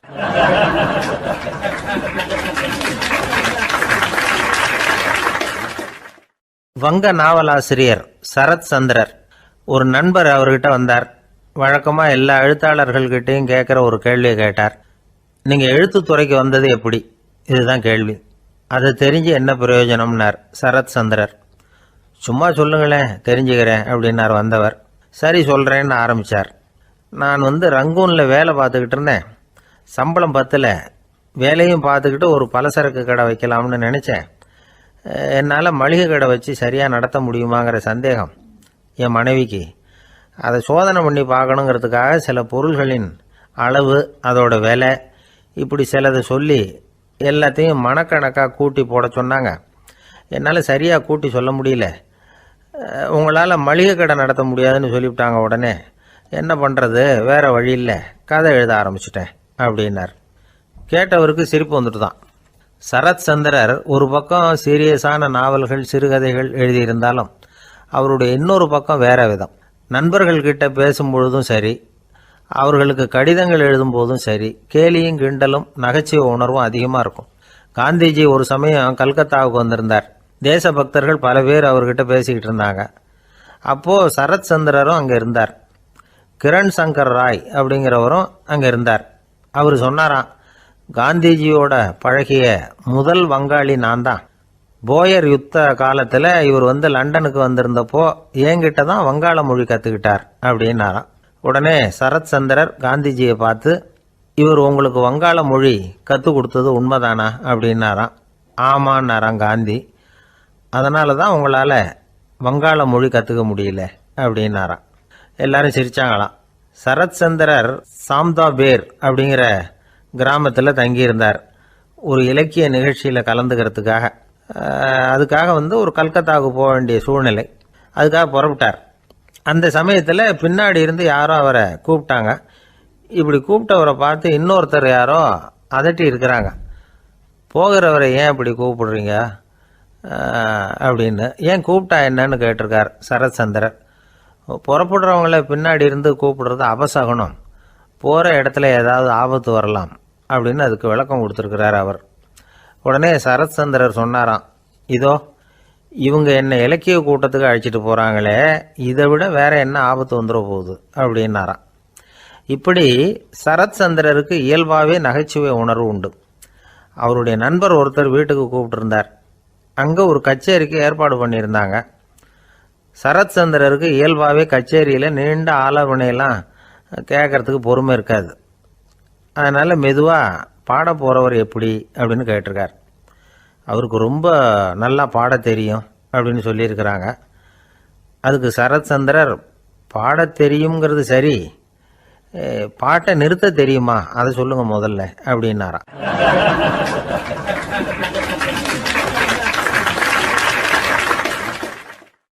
கங்கை கரை தோட்டம் பக்கத்தில் ஒரு ஆசிரமம், அங்கே ஒரு பெரியவர் தங்கி இருக்கிறார். அவர் தான் ராமகிருஷ்ண பரமஹம்சர். அந்த ஆசிரமம் இருந்த இடம் கரக்பூர். வங்காளத்தில் பொதுவாக எல்லாரும் மீன் சாப்பிட்றது உண்டு. கங்கையில் குளிச்சுட்டு கையில் ஒரு மீனோடு வர்றது வழக்கம். இவர் இருக்கிற இடத்துக்கு கங்கையில் படகு வழியாக வரணும். அப்படி தான் எல்லோரும் வருவாங்க. வர்றவங்கள ஒன்று கூட்டி ஆன்மீக விஷயங்களை பற்றி பேசிக்கிட்டு இருப்பார். ஒவ்வொரு நாள் ஒவ்வொருத்தர் நகரத்துக்கு போகணும். வரும்பொழுது மீன் கொண்டுகிட்டு வரணும். அதுக்கு ஒரு அட்டவணையே உண்டு ஆசிரமத்தில். அது பிரகாரம் ஒரு நாள் சுவாமி யோகானந்தர் படகில் போனார். படகை செலுத்தினவங்க ராமகிருஷ்ணரையும் சுவாமி யோகானந்தரையும் மற்றவங்களையும் பித்தர்கள் அப்படின்னு சொல்லி ஏளனமாக பேசினாங்க. அவங்க என்ன பைத்தியம் பிடிச்சவங்க அப்படிங்கிறது மாதிரி. சுவாமி யோகானந்தருக்கு ரொம்ப மென்மையான இதயம். இவங்க இப்படி கண்ணாபின்னான்னு பேசுகிறத பார்த்தா மீனை வாங்கிட்டு திரும்புகிறப்போ என்ன நடக்குமோ அப்படிங்கிற பயம் வேறு வந்துட்டுது அவருக்கு. அவ்வளவு மென்மையானவர். இதை தெரிஞ்சுக்கிட்ட ராமகிருஷ்ணர், யோகானந்தா இங்கே வா அப்படின்னு கூப்பிட்டார். இவர் கண்ணீரை தொடச்சிக்கிட்டே கிட்ட போனார். சொன்னார், ஐயா, படகு ஓட்டுறவங்க உங்களை பற்றி மோசமாக பேசுகிறாங்க. என்ன திட்டினா பரவாயில்ல, ஆனால் உங்களை அவங்க திட்டுறாங்க. அதை என்னால் தாங்கிக்க முடியல அப்படின்னார். இதை கேட்டதும் ராமகிருஷ்ணருக்கு கோபம் வந்துட்டு தான். என்னது, உன்னுடைய குருவை பற்றி அவங்க மோசமாக பேசும்பொழுது நீ சும்மா இருந்தியா? வெளியில் போ அப்படின்னு விட்டார். குரு நிந்தனை செய்கிறப்போ அதை கேட்டுக்கிட்டு சும்மா இருக்கலாமா? குரு நிந்தனையை கேட்டால் பாவம் இல்லையா? என்னை தூற்றும் போது அவங்க பாவம் செய்கிறாங்க. அதை கேட்டுக்கிட்டு நீ சும்மா இருந்தால் நீயும் பாவம் செய்கிற அப்படின்னாராம். அடுத்த நாள் சுவாமி நிரஞ்சனானந்தர் போக வேண்டிய நாள். இவர் படகுல போகும்பொழுதும் அதே மாதிரி நடந்து தான். அவங்க மோசமாக பேச ஆரம்பித்தாங்க, திட்ட ஆரம்பித்தாங்க. அப்படி கேலி பண்ண ஒருத்தனை இவர் என்ன பண்ணார், பலார்னு கன்னத்தில் அரைஞ்சிட்டார். இன்னொருத்தனை கங்கையில் தூக்கி எறியறதுக்கும் தயாராகிட்டார். அதுக்கப்புறம் அவங்க யாரும் வாயை திறக்கலை. மீன் வாங்கிட்டு வர்றப்பவும் படகுல ஒரே அமைதி. அவ்வளவு பயம் அவங்களுக்கு. ராமகிருஷ்ணர் கூப்பிட்டு விசாரித்தார் என்ன நடந்ததுன்னு. இவர் சொன்னார், அவர் யோகானந்தா போகும்பொழுது என்ன நடந்ததோ அப்படியே தான் இப்போவும் நடந்தது. குரு நிந்தனை செய்கிறத கேட்டுக்கிட்டு நான் சும்மா இருப்பேனா? ஒருத்தனை அப்படியே அரைஞ்சுட்டேன், இன்னொருத்தனை ஆற்றுல தூக்கி போட்டுருவேன்னு பயமுறுத்தினேன், அவ்வளவுதான் அப்படின்னாராம். இப்போவும் ராமகிருஷ்ணருக்கு கோபம் வந்துட்டு தான். என்ன இது, அணியறது காஷாயம், இருக்கிறது ஆசிரமம், உனக்கு இவ்வளவு கோபம் வந்ததுன்னா அப்புறம் என்னத்துக்கு ஆசிரமத்தில் இருக்கணும்? பிரம்மச்சாரி எப்பவும் அமைதியாக இருக்கணும் அப்படின்னு அறிவுரை சொன்னாராம் ராமகிருஷ்ணர். அப்போ இவர் கேட்டாராம், ஏங்க அவருக்கு ஒரு விதமான அறிவுரை சொன்னீங்க, எனக்கு வேற விதமாக அறிவுரை சொல்கிறீங்க, இதில் எது உண்மை அப்படின்னு கேட்டிருக்கார். இதுக்கு ராமகிருஷ்ணர் சொன்ன பதில் என்னென்னா, அட அசடே, சக்கரத்தில் காற்று அதிகமாக இருந்தால் குறைக்கணும், குறைச்சலாக இருந்தால் கூட்டணும். அவன் சாது, அவனுக்கு அதிக உணர்ச்சி தேவை, உனக்கு படபடப்பு அதிகம், உனக்கு பொறுமை தேவை அப்படின்னாராம். இதில் உள்ள கருத்து என்னென்னா, கல்விங்கிறது எப்படின்னா அதை சூழ்நிலைக்கு தகுந்த மாதிரி கற்பிக்கணும். எல்லாருக்கும் ஒரே மாதிரி கற்பிக்கக்கூடாது. கேட்குற ஒரு தகுதி, புரிஞ்சுக்கிற திறமை, இதை பொறுத்து கல்வி அமையணும். ஆரம்ப காலத்தில் ஒரு குரு, அப்போ ஒரு சீடன் இருந்தான். அது வேடிக்கையான குரு, வேடிக்கையான சீடன். ஒரு ஆசிரமம். ஒரு நாள் ஒருத்தன் அவசரமாக அந்த குருவை தேடி வந்திருக்கிறான். என்ன விஷயம்னு விசாரித்தார் குரு. உங்கள் சீடர் என்னை அடிச்சுட்டார் அப்படின்னு புகார் பண்ணானா அந்த ஆள். குரு சீடனை கூப்பிட்டார். அடிச்சியா இந்த ஆளை அப்படின்னு கேட்டாராம். ஆமான் இருக்கான் சீடன். ஏன் அடிச்சே அப்படின்னு கேட்டாராம். இந்த ஆள் உங்களை பற்றி மட்டமாக பேசிவிட்டான், என்னால் அதை தாங்கிக்க முடியல, அதனால தான் அடிச்சுட்டேன்ருக்கான். அப்படி என்ன பேசினா அப்படின்னு கேட்டாராம். உன்னுடைய குருநாதர் இப்போல்லாம் அர்த்தமில்லாமல் பேச ஆரம்பிச்சுட்டார் அப்படின்னு சொல்லிவிட்டான், அதனால தான் அடிச்சுட்டேன் அப்படின்னு நானா. அதுக்காக அடித்தே அப்படின்னாராம். நான் அதுக்காக அடிக்கலை குருவே, இப்பெல்லாம் நீங்கள் அர்த்தம் இல்லாமல் பேசுகிறதாக அவன் சொல்கிறான், அப்படின்னா இது வரைக்கும் நீங்கள் அர்த்தத்தோடு பேசினதாகத்தானே அர்த்தம், அது தப்பு தானே, அதனால தான் அடித்தேன் அப்படின்னு நானா.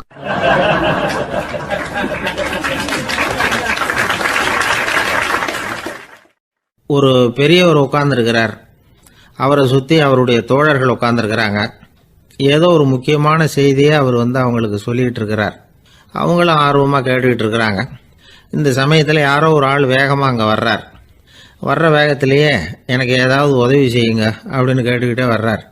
கேட்கறது உதவி, ஆனால் குரல் மிரட்டுறது மாதிரி இருக்குது, அதட்டி கேட்கறது மாதிரி இருக்குது. இதை கேட்டதும் அந்த பெரியவர் ஆத்திரப்படலை, ஆனால் அவரை சுற்றி இருந்தவங்க ஆத்திரப்பட்டாங்க. இதை பெரியவர் கவனித்தார். கொஞ்சம் அமைதியாக இருங்கன்னார்.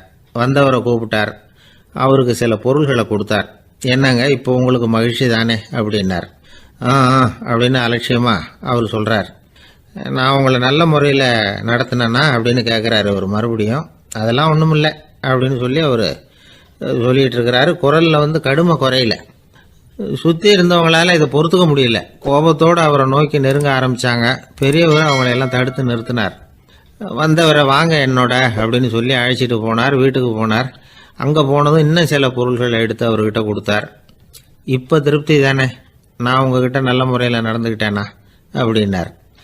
அவர் முகம் இப்போ தான் கொஞ்சம் மலர்ந்தது. ரொம்ப நன்றி, இறைவன் உங்கள் குடும்பத்துக்கு எல்லா நன்மைகளையும் செய்வான் அப்படின்னு சொன்னார். இதே வார்த்தைகளை என்னுடைய தோழர்கள்கிட்டே சொல்லிட்டீங்கன்னா அவங்க கோபம் தணிஞ்சிரும், வர முடியுமான்னார். கண்டிப்பாக வர்றேன் அப்படின்னாரு. மறுநாள் காலையில் அந்த இடத்துக்கு வந்தார். அதே மாதிரி சொல்லிவிட்டு அவர் போயிட்டார். தோழர்கள்லாம் ரொம்ப வியப்போடு பெரியவரை பார்த்தாங்க. அந்த பெரியவர் தான் நபிகள் நாயகம். அவர் சொன்னார், ஒருத்தன் ரொம்ப ஆசையாக ஒரு ஒட்டகத்தை வளர்த்துக்கிட்டு வந்தான். ஒரு நாள் அந்த ஒட்டகம் கயத்தை அறுத்துக்கிட்டு ஓடி போயிட்டுது. அக்கம் பக்கத்தில் இருக்கிறவங்கெல்லாம் அந்த ஒட்டகத்தை பிடிக்கிறதுக்கு முயற்சி பண்ணாங்க. அதை துரத்திக்கிட்டு ஓடினாங்க. ஒட்டகம் தாறுமாறாக ஓட ஆரம்பிச்சுது.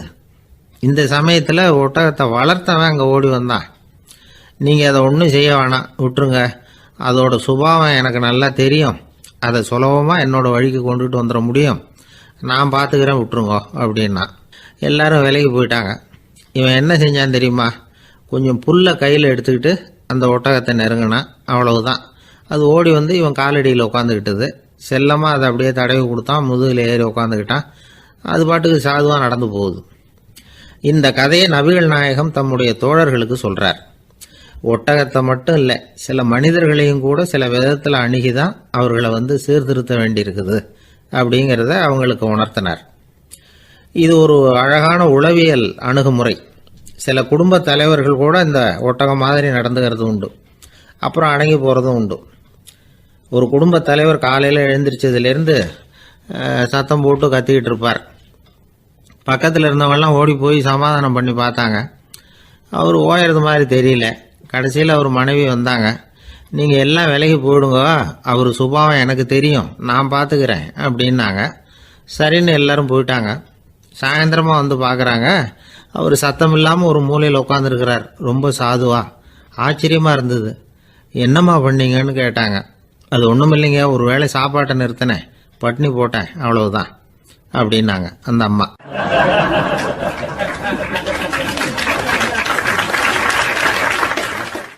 தேசத்து மேலையும் தாய்மொழி பேர்லையும் செலுத்துற அன்புக்கு அபிமானம்னு பேர். தேசாபிமானம்னு சொல்றமே இதுதான். ஒரு கணவன் மனைவி பேர்ல காட்டுற அன்புக்கு காதல்னு பேரு. கடவுள் பேர்ல செலுத்துற அன்புக்கு பக்தின்னு பேரு. இப்படி அன்புல பல ரகம் இருக்கிறப்போ அதுல உள்ள வித்தியாசம் தெரியாம இடம் மாத்தி அன்பு காட்டினா இடைஞ்சல் தான். சரி, இந்த அன்பை பத்தி விஞ்ஞானம் என்ன சொல்லுது தெரியுமா? இதயத்தை பாதுகாக்கிறதுக்கு முக்கியமா தேவைப்படுற ஒண்ணு இந்த அன்புதான்னு சொல்லுது. நெதர்லாந்து விஞ்ஞானிகள் இதை ஆராய்ச்சி பண்ணியே கண்டுபிடிச்சிருக்கிறாங்க. கொஞ்சம் முயல் குட்டிகளை 2 பிரிவா பிரிச்சாங்க. 2 குரூப்புக்கும் கொழுப்பு அதிகமா உள்ள ஆகாரத்தையே கொடுத்துக்கிட்டு வந்தாங்க. ஆனா ஒரு குரூப்புக்கு வெறுமன ஆகாரத்தை கொடுத்ததோட சரி, இன்னொரு குரூப் முயல்களுக்கு ஆகாரம் கொடுத்ததோட நிறுத்திக்கல.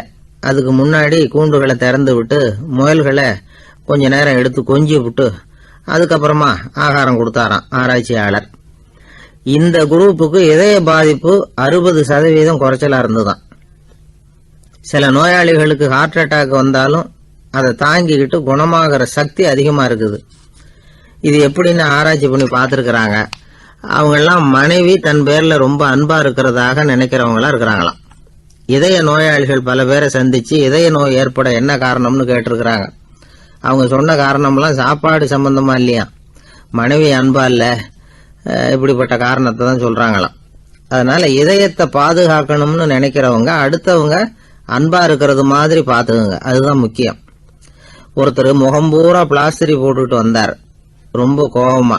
என்னங்க ஆச்சுன்னு விசாரிச்சேன். எல்லாம் உங்களால தான் சார்னார். விவரமா சொல்லுங்களேன். என்ன உங்க தகவலை கேட்டுட்டு ஒரு பூனைக்குட்டியை கையில எடுத்தேன், அன்பா அதை தடவி கொடுக்கறதுக்காக. ஆனா அது முந்திக்கிட்டது, அது என் முகத்தை தடவி கொடுத்துட்டுது. முகம் பூரா நகை கீறல், அதுதான் இப்படி அப்படின்னார்.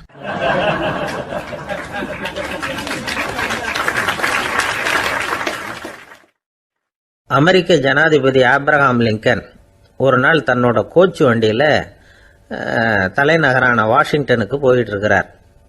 கோச்சு வண்டி ஒரு சாலையில் போயிட்டு இருக்கு. அந்த சாலைக்கு ஒரு பக்கத்தில் பயங்கரமான சதுப்பு நிலம்.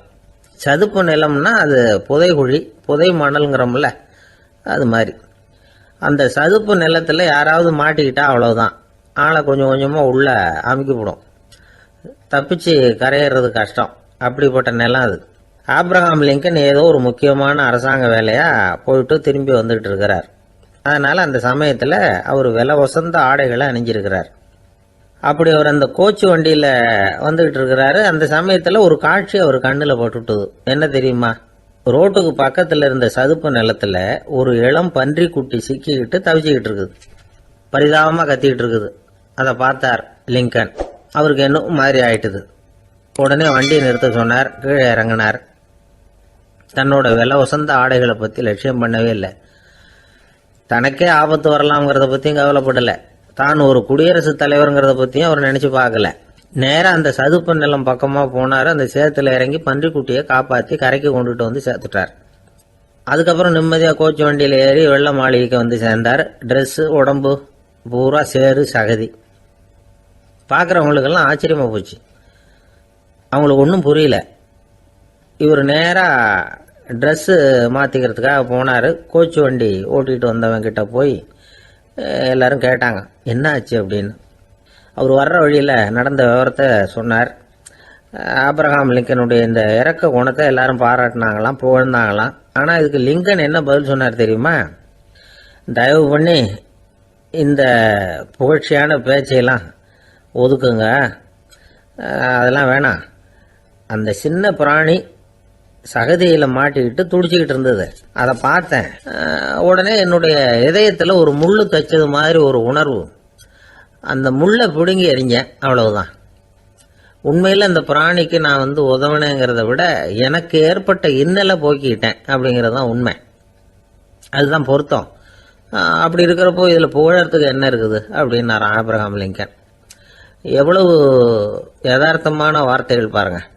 இந்த காலத்தில் நம்மளையும் பல பேர் அப்படி உண்டு. நீச்சல் தெரியாத ஒரு ஆள் தண்ணியில் இறங்கிட்டான். தண்ணி ஆழம்ங்கிறது அப்புறமா தான் தெரிஞ்சுது. தத்தளிக்க ஆரம்பிச்சுட்டான். வாழ்னு கத்துறான். கரையில் நின்றுட்டு இருந்த ஒருத்தர் இதை பார்த்தார். உடனே அவருக்கு இதயத்தில் முள்ளு தைச்சது மாதிரி ஒரு உணர்வு. உடனே குபீர்னு தண்ணியில் பாஞ்சார்.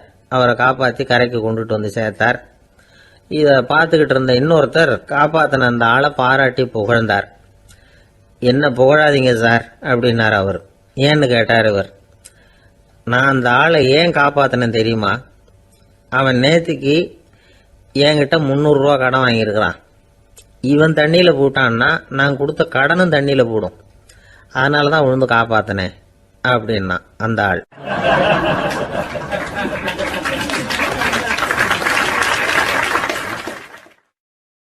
ஒருத்தர் ரொம்ப அவசரமாக போயிட்டு இருந்தார். எங்கே சார் போகிறீங்கன்னு கேட்டோம். எனக்கு வேண்டியப்பட்ட ஒருத்தருக்கு குழந்தை பிறந்திருக்கிறதாக செய்தி வந்திருக்கு, அதுதான் ஆஸ்பத்திரிக்கு போயிட்டுருக்கேன், பார்த்துட்டு வரலாம்னு அப்படின்னார். அப்படின்னா கொஞ்சம் இப்படி உட்காருங்க அப்படின்னோம். சில விவரமெல்லாம் சொல்கிறேன், கேட்டுட்டு போங்க அப்படின்னோம். உட்காந்தார். அப்புறம் சொல்ல ஆரம்பித்தோம். புதுசாக பிறந்திருக்கிற ஒரு குழந்தைய பார்க்க போகிறதுன்னா அது சாதாரண விஷயம் இல்லை. அதில் ரொம்பவும் கவனமாக நடந்துக்கணும். புது குழந்தைக்கு நோய் சுலபமாக தொற்றும். முக்கியமாக காற்று மூலமாக பரவுற நோய்கள் சுலபமாக வந்துடும். அதனால் நமக்கு உடம்பு சரியில்லைன்னா குழந்தைய விட்டு கொஞ்சம் தள்ளியே இருக்கிறது தான் நல்லது.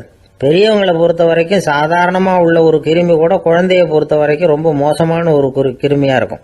சில வெளிநாடுகளில் எப்படி தெரியுமா? பிறந்த குழந்தை தூங்கிக்கிட்டு இருக்கிற ஒரு ரூமுக்கு போகணும்னா போகிறவங்க முகமூடி போட்டுக்கணும். காலணிகளை மாற்றிக்கணும். அவ்வளவு சுத்தமாக உள்ளே போய் பார்த்துட்டு வரணும். பொதுவாக சில ஆஸ்பத்திரிகளில் பார்த்தீங்கன்னா பார்வையாளர்கள் நேரத்தில் விசிட்டிங் ஹவர்ஸ் தாயை விட்டு குழந்தைய தனியாக பிரித்து வச்சுருவாங்க. எதுக்குன்னு நினைக்கிறீங்க? அந்த நேரம் பல பேர் வருவாங்க போவாங்க. அவங்க கை கால் சுத்தமாக இருக்காது. சுத்தமில்லாத கைகள் மூலமாக கிருமிகள் பரவும். சுத்தமில்லாத கைன்னா மண்ணு தூசி படிஞ்சிருக்கிற கை மட்டும் தான் அர்த்தம் இல்லை. சாலையில் கையை வீசிக்கிட்டு நடந்து வர்றீங்க, குழந்தைய பொறுத்த வரைக்கும் அது கூட சுத்தமில்லாத கை தான். தாயை தவிர மற்றவங்க குழந்தைய தூக்காமல் பார்த்துக்கிறது நல்லது. தாய் கூட அளவோட கொஞ்சிறதோட நிறுத்திக்கணும். புதுசாக ஒரு குழந்தைய பெற்றிருக்கிற பொண்ணுக்கிட்ட மற்ற தாய்மார்கள் ஏதாவது சொல்லிக்கிட்டே இருப்பாங்க. குழந்தைய அப்படி வளர்க்கணும் இப்படி வளர்க்கணும் அப்படின்னு ஏதாவது அட்வைஸ் பண்ணிக்கிட்டே இருப்பாங்க. இப்படி ஓவராக அறிவுரை பண்ணுறது அந்த பொண்ணை குழப்பி விட்டுரும். அதனால் அப்படிலாம் பண்ணக்கூடாது. அந்த பெண்ணே ஏதாவது கேட்டால் கூட டாக்டர் சொல்ல வேண்டிய விவரங்களை எல்லாம் நாமே சொல்லிக்கிட்டு இருக்கக்கூடாது. புதுசாக பிறந்திருக்கிற குழந்தைய மட்டும்தான் இப்படி பார்க்கணும்னு இல்லை. ஒரு நோயாளி குழந்தைய பார்க்க போகிறதுனா கூட ரொம்ப எச்சரிக்கையாக தான் நடந்துக்கணும். ஒரு தின்பண்டமோ விளையாட்டு சாமானோ அந்த குழந்தைக்கு நாம் வாங்கிட்டு போகிறதா வச்சுக்குவோம். அதை நேராக கொண்டுகிட்டு போய் அந்த குழந்தைகிட்டே கொடுக்கக்கூடாது. அதோட அப்பா அம்மா கிட்ட ரகசியமாக கொடுக்கலாம். அவங்க முடிவு பண்ணட்டும் குழந்தைகிட்ட அதை கொடுக்கலாமா வேண்டாமாங்கிறத. அவங்களுக்கு தான் தெரியும் அதோட மனசும் உடம்பும். உங்கள் அக்கறையை காட்டுறதா நினச்சிக்கிட்டு குழந்தை வாயில் எதையும் கொண்டுட்டு போய் போடாதீங்க. போகிறப்போ உங்கள் வீட்டு குழந்தையும் அழைச்சிட்டு போகாதீங்க. இது நோயை வாங்கிட்டு வந்துடும், அல்லது புதுசாக ஒரு நோயை அதுக்கிட்ட கொடுத்துட்டு வந்துடும்.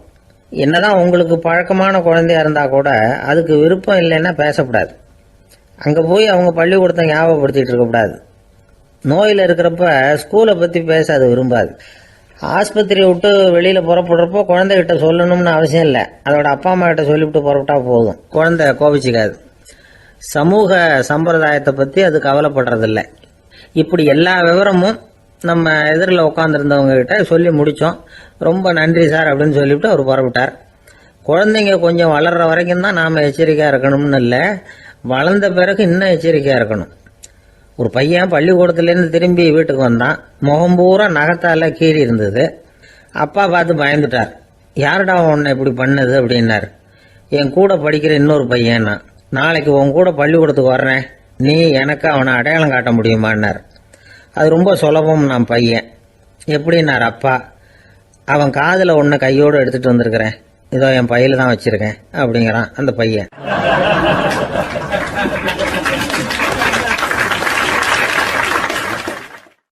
ஒருத்தர் இருக்கார், நல்ல உத்தியோகத்தில் தான் இருக்கிறார். ஆனால் எப்போ பார்த்தாலும் முகத்தை வெறுப்பாக வச்சிருப்பார். அப்படியே வருவார் போவார். ஏன் சார் இப்படி இருக்கிறீங்க அப்படின்னு விசாரித்தோம். ஏன்டா இந்த வேலைக்கு வந்தோம்னு இருக்கு சார் அப்படின்னார். உங்கள் வேலை உங்களுக்கு பிடிக்கலையா அப்படின்னு கேட்டோம். இல்லைன்னார். இப்படிப்பட்டவங்க வெற்றிகரமான வாழ்க்கை வாழ முடியாது. இது நிபுணர்கள் கருத்து. வேலையை நேசிக்க தெரிந்தவர்கள் வெற்றி பெறுவார்கள் அப்படிங்கிறாங்க அவங்க. எந்த துறையாக இருந்தாலும் சரி, அந்த துறையில் வெற்றிகரமாக இருக்கிறவங்கள விசாரித்து பாருங்கள். எனக்கு என்னுடைய வேலை ரொம்ப பிடிக்கும் அப்படின்னு சொல்கிறவங்களாக தான் இருப்பாங்க. அப்படி இருந்தால் தான் அது வெற்றிகரமாக இருக்க முடியுது அவங்களால. ஒருத்தனுக்கு பிடித்தமான பொழுதுபோக்கே அவனுடைய தொழிலாக இருந்துட்டுதுன்னா அவனை மாதிரி கொடுத்து வச்சவன் வேற யாரும் இல்லை அப்படிங்கிறார் பெர்னாட் ஷா. ஒரு தடவை மன்னர் ஹுமாயூன் உயிரை தண்ணீர் முண்டு ஊற்றுகிற தொழிலாளி ஒருத்தர் காப்பாற்றினாராம் அந்த ஹுமாயூன் உயிரை. உடனே மன்னர் கேட்டிருக்கார், உனக்கு என்ன வேணும்னாலும் கேளு தரேன், உயர் பதவி வேணுமா அப்படின்னு கேட்டாராம். மன்னா, மக்களின் தாகம் தீர்க்கக்கூடிய இந்த பணியை விட உயர்ந்தது உண்டா அப்படின்னாராம் அந்த தொழிலாளி. அவரால் அவருடைய வேலையை நேசிக்க முடிஞ்சுது, அதனால் மகிழ்ச்சியாக இருக்க முடிஞ்சுது. நாமெல்லாம் அப்படி இல்லை. வேலை கிடைக்கிற வரைக்கும் கிடைச்சா போதும் அப்படின்னு இருக்கோம். கிடைச்சதுக்கப்புறம் ஏன்டா அந்த வேலைக்கு வந்தோம்னு ரொம்பவும் அழுத்துக்குவோம். சரி, நாம் இருக்கிற இடத்துல நாம் வெற்றிகரமாக இருக்க வழி உண்டா அப்படின்னா உண்டுன்னு சொல்கிறாங்க. அதாவது மன இயல் நிபுணர்கள் இருக்கிறாங்க இல்லையா, அவங்க அதுக்கு முக்கியமாக 6 வழிகள் சொல்கிறாங்க. நீங்கள் ஒரு அலுவலகத்தில் வேலை பார்க்குறவரா அப்படின்னா இதை கேளுங்க. அதாவது உங்கள் மேலதிகாரி எதிர்பார்ப்புக்கு தகுந்த மாதிரி உங்கள் வேலை இருக்குதா? அப்படி இல்லைன்னா முதல்ல உங்கள் வேலையின் தரம் உயரணும். உங்களுக்கு மேலே கீழே வேலை பார்க்குற பணியாளர்கள்கிட்ட நல்ல விதமாக பழகுறீங்களா? அந்த உறவு முறையில் ஏதாவது குறை இருந்தால் அதை கண்டுபிடிச்சி சரி பண்ணுங்க. நம்பிக்கைக்கு உரியவர் அப்படின்னு நீங்கள் பேர் எடுக்கணும். நீங்கள் எடுக்கிற முடிவு நல்ல முடிவாக தான் இருக்கும் அப்படின்னு அடுத்தவங்க சொல்லணும். உங்க தோற்றத்துக்கு முக்கியத்துவம் கொடுங்க. இது மனம் உடல் ரெண்டும் சம்பந்தப்பட்டது. அதனால மனசையும் ஆரோக்கியமா வச்சிருக்கணும், உடம்பையும் ஆரோக்கியமா வச்சிருக்கணும். உங்களுடைய நிர்வாகம் செயல்படுற விதத்தை நல்லா புரிஞ்சு வச்சுக்கணும். உங்களுடைய நிர்வாகம் இப்போ ஒரு காரியம் செய்யுதுன்னு வச்சுங்க, ஏன் அப்படி செய்யுது, எதுக்காக அப்படி செய்யுது, அதனுடைய குறிக்கோள் என்ன, அது நீடிக்கிறதுக்கு காரணம் என்ன, இதெல்லாம் தெரிஞ்சுக்கணும். சிரிப்புக்கு வஞ்சகம் பண்ணக்கூடாது, நல்லா சிரிக்கணும், அப்போதான் அது திரும்ப கிடைக்கும். கடந்த கால தோல்வியை பற்றி கவலைப்படக்கூடாது. முதலாளி விருப்பம் தெரிஞ்சு நடந்துக்கிறது நல்லது தான். அதுக்காக காக்கா பிடிக்கணுங்கிற அவசியம் இல்லை. உங்களுக்கு ஒரு பொறுப்பான வேலை கிடைக்குது, உடனே சத்தம் குழப்பம் அப்படின்னு சூழ்நிலையை இறுக்கமாக ஆக்கிடக்கூடாது. எந்த சூழலையும் இயல்பாக கையாளக்கூடியவர் அப்படிங்கிறத காட்டணும். இதெல்லாம் உங்கள் துறையில் நீங்கள் வெற்றி பெற நிபுணர்கள் சொல்கிற யோசனைகள். இவ்வளவு விவரமும் சொல்லிவிட்டு ஒருத்தரை பார்த்து கேட்டோம், இப்போ சொல்லுங்க, நீங்கள் செய்கிற வேலை உங்களுக்கு பிடிச்சிருக்குதா அப்படின்னோம். ரொம்ப ரொம்ப பிடிச்சிருக்குது அப்படின்னார். சரி, என்ன செஞ்சிட்டு இருக்கிறீங்க அப்படின்னு கேட்டோம். சும்மா தான் இருக்கிறேன் அப்படின்னார் அவர்.